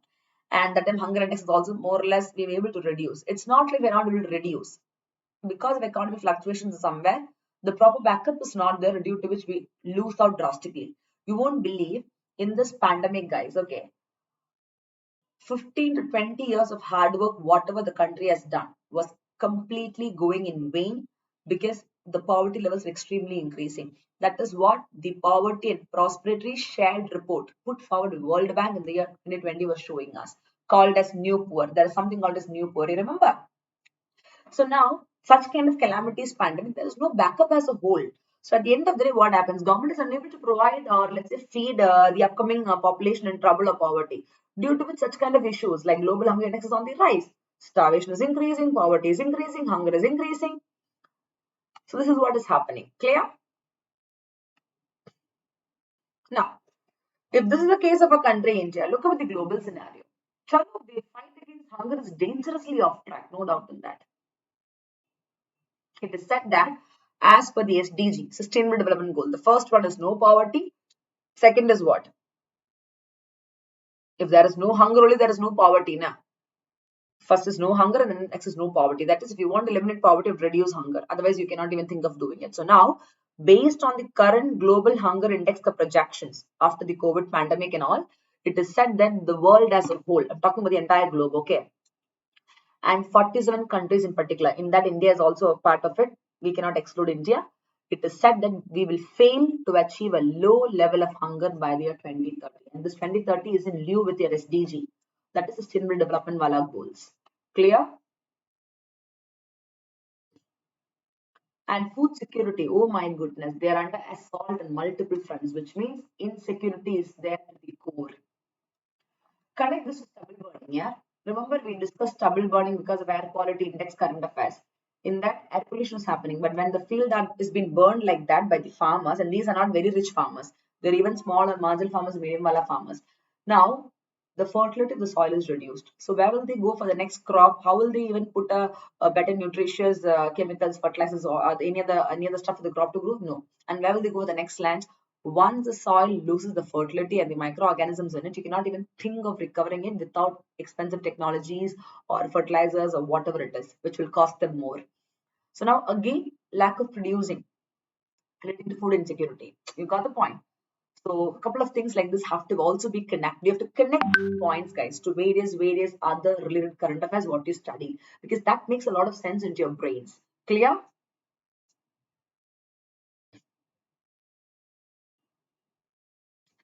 Then if you see the worsening conflict, recently if you see 2 days back, the farmers conflict, what did the Modi do? The farmers strike and hunger and protest and fight.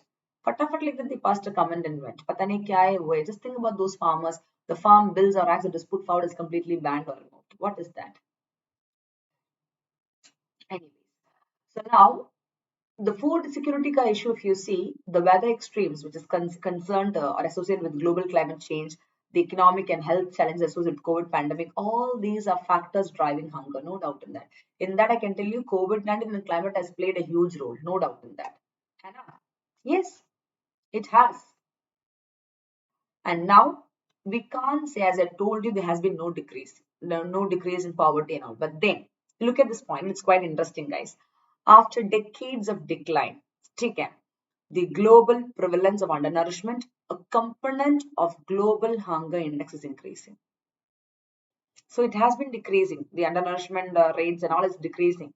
But then one of the components of global hunger index is undernourishment. But that is still increasing again and again. And it is said that this shift may be leading indicator of reversals in other measures of hunger. This is quite paradoxical as well for you to understand. Clear? And if you see many times, you can even see there are some inequalities which happens between regions, countries, districts, and communities. And if you kind of leave them unchecked, it'll definitely keep the world from achieving the so-called SDG goal. It is said that they will leave no one behind, but then I don't think they'll be able to achieve it, because not for every single state or city the variation or improvement is taking place in the same manner. If you see the entire globe, places or countries like Africa, south of Sahara, and South Asia, they are the world regions where hunger levels are highest. Of course, the country India is also in the serious category because Asia is coming up. And now hunger in both the regions, whether Asia, Africa, or whatever, it's considered to be quite serious. What about Indian scenario, my young officers? If you see since 2000, okay, we have done a huge progress. We cannot say that we have not done anything. Of course, we have done substantial progress for elevating hunger. But still, guys, come on, but still, wo matlab kya hai? There are still areas of concern. What is that area of concern? With regard to children, that is child nutrition. Malnutrition, undernourishment, child stunning, child wasting, that is on the core.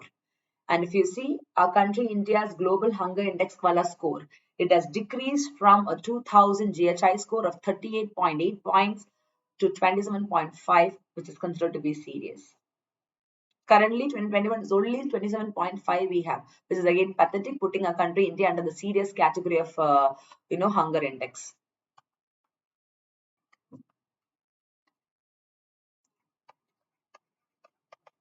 Clear?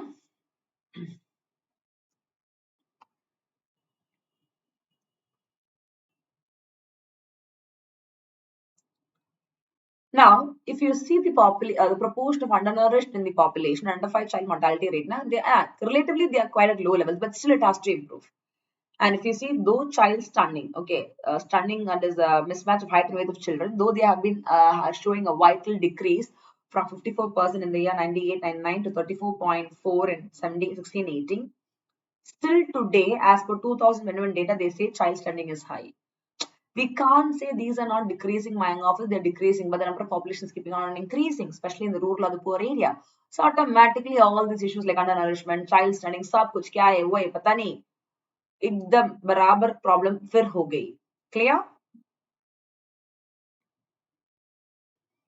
And if you see, at 17.3%, a country, India, we have the highest child wasting rate of all the countries. Oh my goodness, such a shame and pathetic stuff for us, I can tell you. And this was slightly higher, I should tell you, compared to 999. It was 17.1, now it is 1.3. Instead of decreasing, you see, we have only increased after so many years, after a decade also the same thing. And according to the Global Hunger Index, I can tell you only 15 countries fare worse than India, which means we are in a very serious category to be considered. And if you see, compared to our neighbors like Pakistan, Sri Lanka, Nepal, and all, oh my goodness, pathetic our condition is with regard to Global Hunger Index. We are behind most of our neighboring countries. Even Pakistan is 92. Yeah, look at India. And Pakistan is a grey list wala country. It's a grey country, a grey listed country as per the FATF, Financial Action Task Force. Even they are at 92. Nepal and Bangladesh is 76, Sri Lanka at 65. India is crossing 100, 101. All these are to be noted. Clear? Is it very clear, guys? This is what you should study with regard to Global Hunger Index. Fine? Now, in view of this, couple of other points are also important to be considered. Okay. Let me quickly tell you what they are. Now, write it down, all of you. Under the Global Hunger Index, couple of other things which you need to, taken into consideration is who provides data for undernourishment. I told you that undernourishment is still a huge problem. So undernourishment data are governed by the FAO. You can write it. Undernourishment data is given by the Food and Agriculture Organization, and child mortality data they're getting from the UNIGME. That is United Nations Inter-Agency Group for Child Mortality Estimation. You can just write it. Clear? And child wasting and child stunning. Child mortality is from this UNIGME, and child wasting and child stunning, the data they get jointly from UNICEF, United Nations National Child Emergency Fund, and also World Health Organization, World Bank. All these together they give them. Clear? So these are the few important points to be understood with regard to data collection. Clear? Now, You tell me what is the stand of the government of our country, India, for this. This is very important, guys. For the mains answer, I think this is important. What is the stand of the government of India, guys, with regard to this particular global hunger index? This is the situation of our country. Do you think we should keep a full stop to this with regard to this? No, ऐसा नहीं है. If you see the Ministry of Women and Child Development of our country, India, they criticize the report of Global Hunger Index, claiming that the methodology used by Food and Agriculture Organization is unscientific. Because FAO is calculating, the undernourishment now. They say that intentionally they have put India in the worst condition. So the Ministry of Women and Child Development is saying, no, the kind of data or the report given by FAO is not proper. They're criticizing. And according to government, they say that the Global Hunger Index Report 2021 and the Food and Agriculture Organization FAO report on the state of food security and nutrition in the world for the current year 2021 have completely ignored so many facts. Like they have based the assessment on the result of 4 questions. That is based on weight, height, size, etc. So they say it is based on a Gallup poll. It is called as Gallup poll, guys. This Gallup poll is something, which is based on pure telephonic estimation of the population, and that is again criticized by the government. And the report, the Ministry of Women and Child Development, the Government of India also says that chalo, it is completely discarding, or they're not even taking into consideration the government's massive effort they have been taking to ensure food security for the entire population, especially during the COVID situation, with the schemes or yojanas like Pradhan Mantri Garib Kalyan Yojana and also Atmanirbhar Bharat scheme. They are saying, why are you eliminating those things? Why was those not taken into consideration? This is a stand taken, or let's say the points counter points given by the government or ministry of our country India on this particular data. They're not completely agreeing to it. I'm really telling you. Okay. Now, compared to this global hunger index, guys, there are few other relative initiatives taken by our country India. This data which I'm giving you right now is taken from the PIB. One is called as Eat Right movement. You can write it.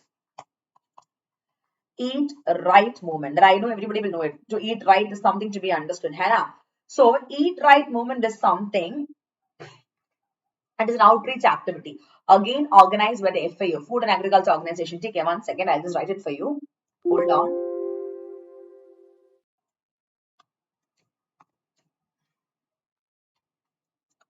So you can write it, guys. The other initiatives.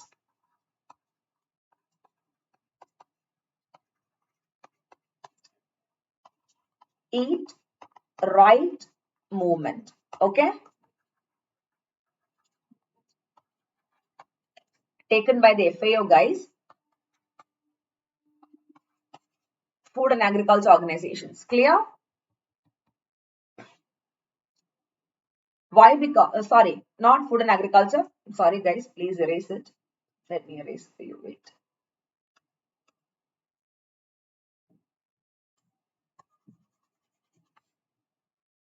Can you all see?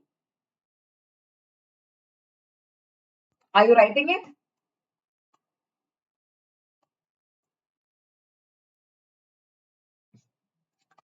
It is by the FSSAI, Food Safety and Standard Authority of India. Okay, they are the one who have put forward, basically for citizens to nudge them towards eating right, eat healthy food, eat right. That is more important. Next is Poshan Abhiyan.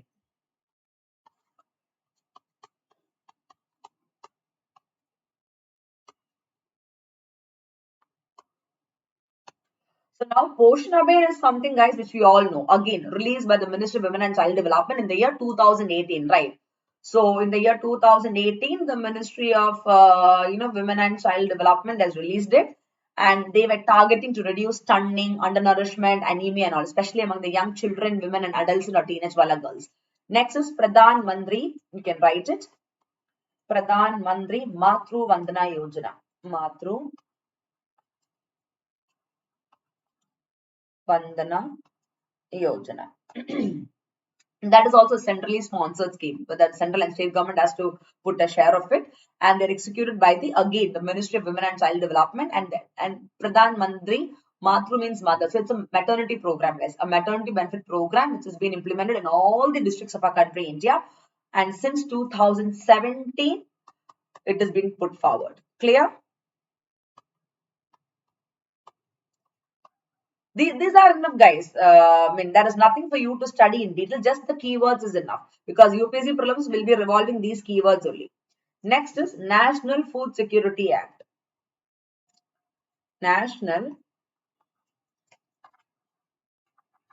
Food Security Wala Act. Okay, and that was put forward in the year 2013. And in this, to make sure that we are having a food security in our country, India, and also basically for legally entitling 75% of rural population and 50% of urban population only. This is brought in. They want to make sure that they are giving food grains at a very, very subsidized or reasonable cost under the TPDS, Targeted Public Distribution System. Next is Mission Indradhanush. You remember I've taught you this also. Mission. These are all topics, okay. Mission Indradhanush.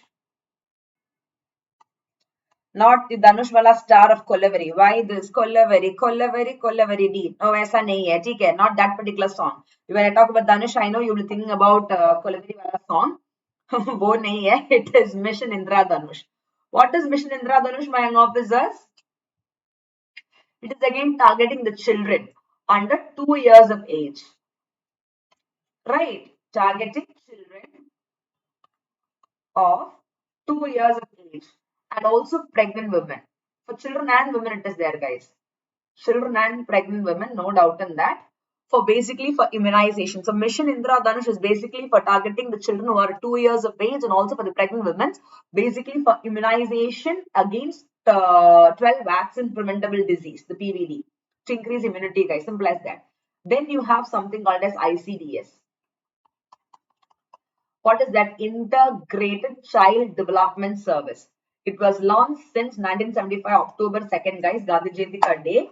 That is on the same day, I'm telling you. Okay, 1975.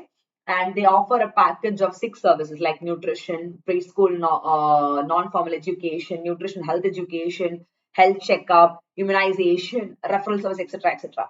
And they make sure that they're giving the service to the children who are in the age group of 0 to 6 years.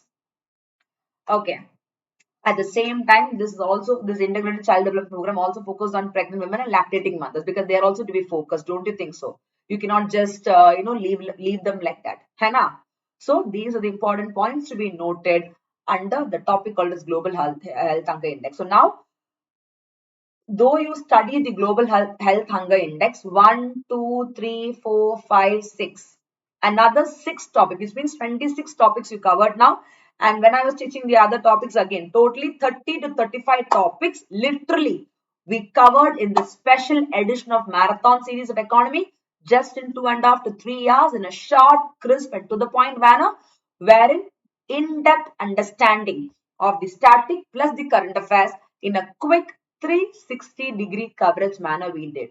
Don't you think so, my young officers? Yes? Very much, Hannah. So yes, thank you so much, my young officers. It is great having this marathon sessions with you. So now I want all of you to like, share and put your valuable feedbacks in the comment box before leaving this video. So how do you feel? It is again another marathon. I think it's more than 3 hours and people are sitting. Yeah. 3 hours, 35 topic, exactly. Exactly, Pradosh.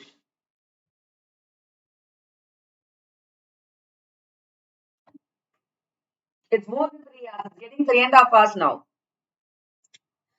So how do you feel, Mara young officers? Yes, Priya, you were there in the session. I didn't even know that you were there, Priya. So silently you were sitting, Hannah. Yes, Tejish. So I want all of you to do put your valuable feedbacks after the session is over. Do like the video, do share this. And are you all ready for another marathon? You should be. You know what? I'll be doing few sessions. Let me tell you that also. I'll be doing few sessions tomorrow in Fundamentals of Economy Wala channel here. I'll be doing there. Okay. So you make sure that you come for that. So make sure you come for those sessions. That is, I'll do another set of hit list concepts of economy. Hit list economy concepts or topics in 4 videos I'll do. That is 45 minutes each, one topic. One topic, one session. Two topics will be there in one class. Half an hour break I'll give you and we'll do it. Clear? That will not be in this channel. It will be in Unacademy UPSC English. Okay. I hope you are a part of that. So I want all of you to be a part of that. Clear? Don't forget to enroll for that. I'll send you the links. All what you got to do is make sure you're watching it live there. And also after it's already 10 o'clock, I'll give you some 15 minutes to have your dinner. So what you do is by 10:10 and 10:15, I will start editorial class now. Take care of today. We'll discuss today's as well as yesterday's class.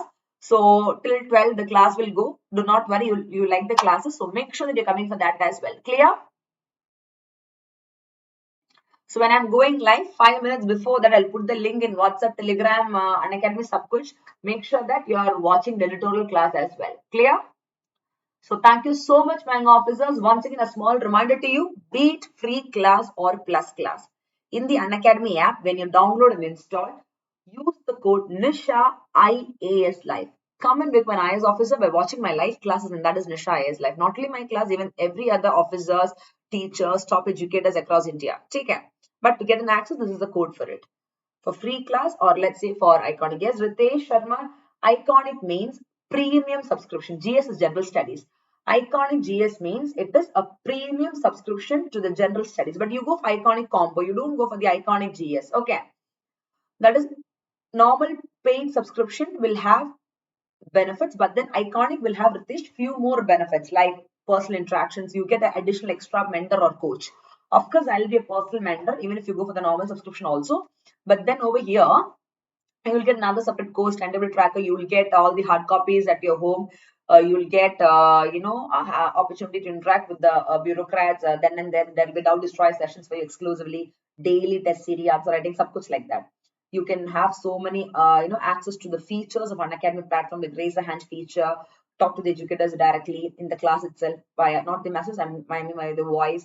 Multiple benefits like that is there, and the price is also quite less. So you'll be a premium category student who will be given free mock test series, free mock interviews. You'll be allowed to come to Unacademy where top bureaucrats and UPSC previous chair people will be coming. So all these benefits are there. So right from day one to day final, you'll be mentored and you'll be groomed exclusively. That is the thing. Are you planning to take a subscription, Ritesh? Then go for it, and you can use the code Nisha IAS Live. Okay, fine. Perfect. So yes, any doubt, any queries that my young officers are having, quickly ask me. Come on, quick. Because we need to go for the next class also for our young officers. We have the editorials out there. We can't, waste time for that.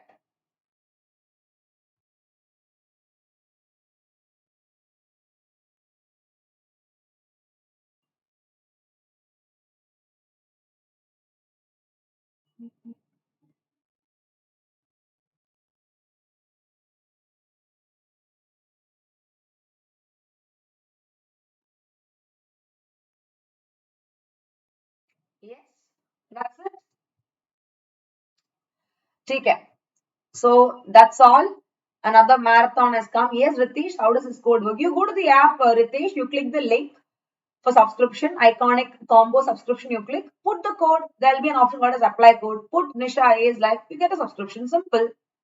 Free class plus class, same thing. You can just contact me via Telegram, Nisha Nujumudeen for UPSC. That is the name of a Telegram channel. You can contact me there as well for more details. Clear? Or Insta, whichever platform you feel comfortable. Anyways. So yes, my young officers, it's time for me to wrap up. And yes, Abhishek, thank you, and others as well. Yes, Tejas, Priya, sab kuch. Let me see you all for the next class. That is daily editorial analysis, guys. Probably at 10:15. Is that fine for you? At 10:15 p.m. I'll be coming live for this today because of marathon. We had to postpone 8:30 class to 10:15. So quickly come for that. Take care. So bye-bye. Thank you so much, my young officers. So till then, bye-bye. Thank you and Jai Hind.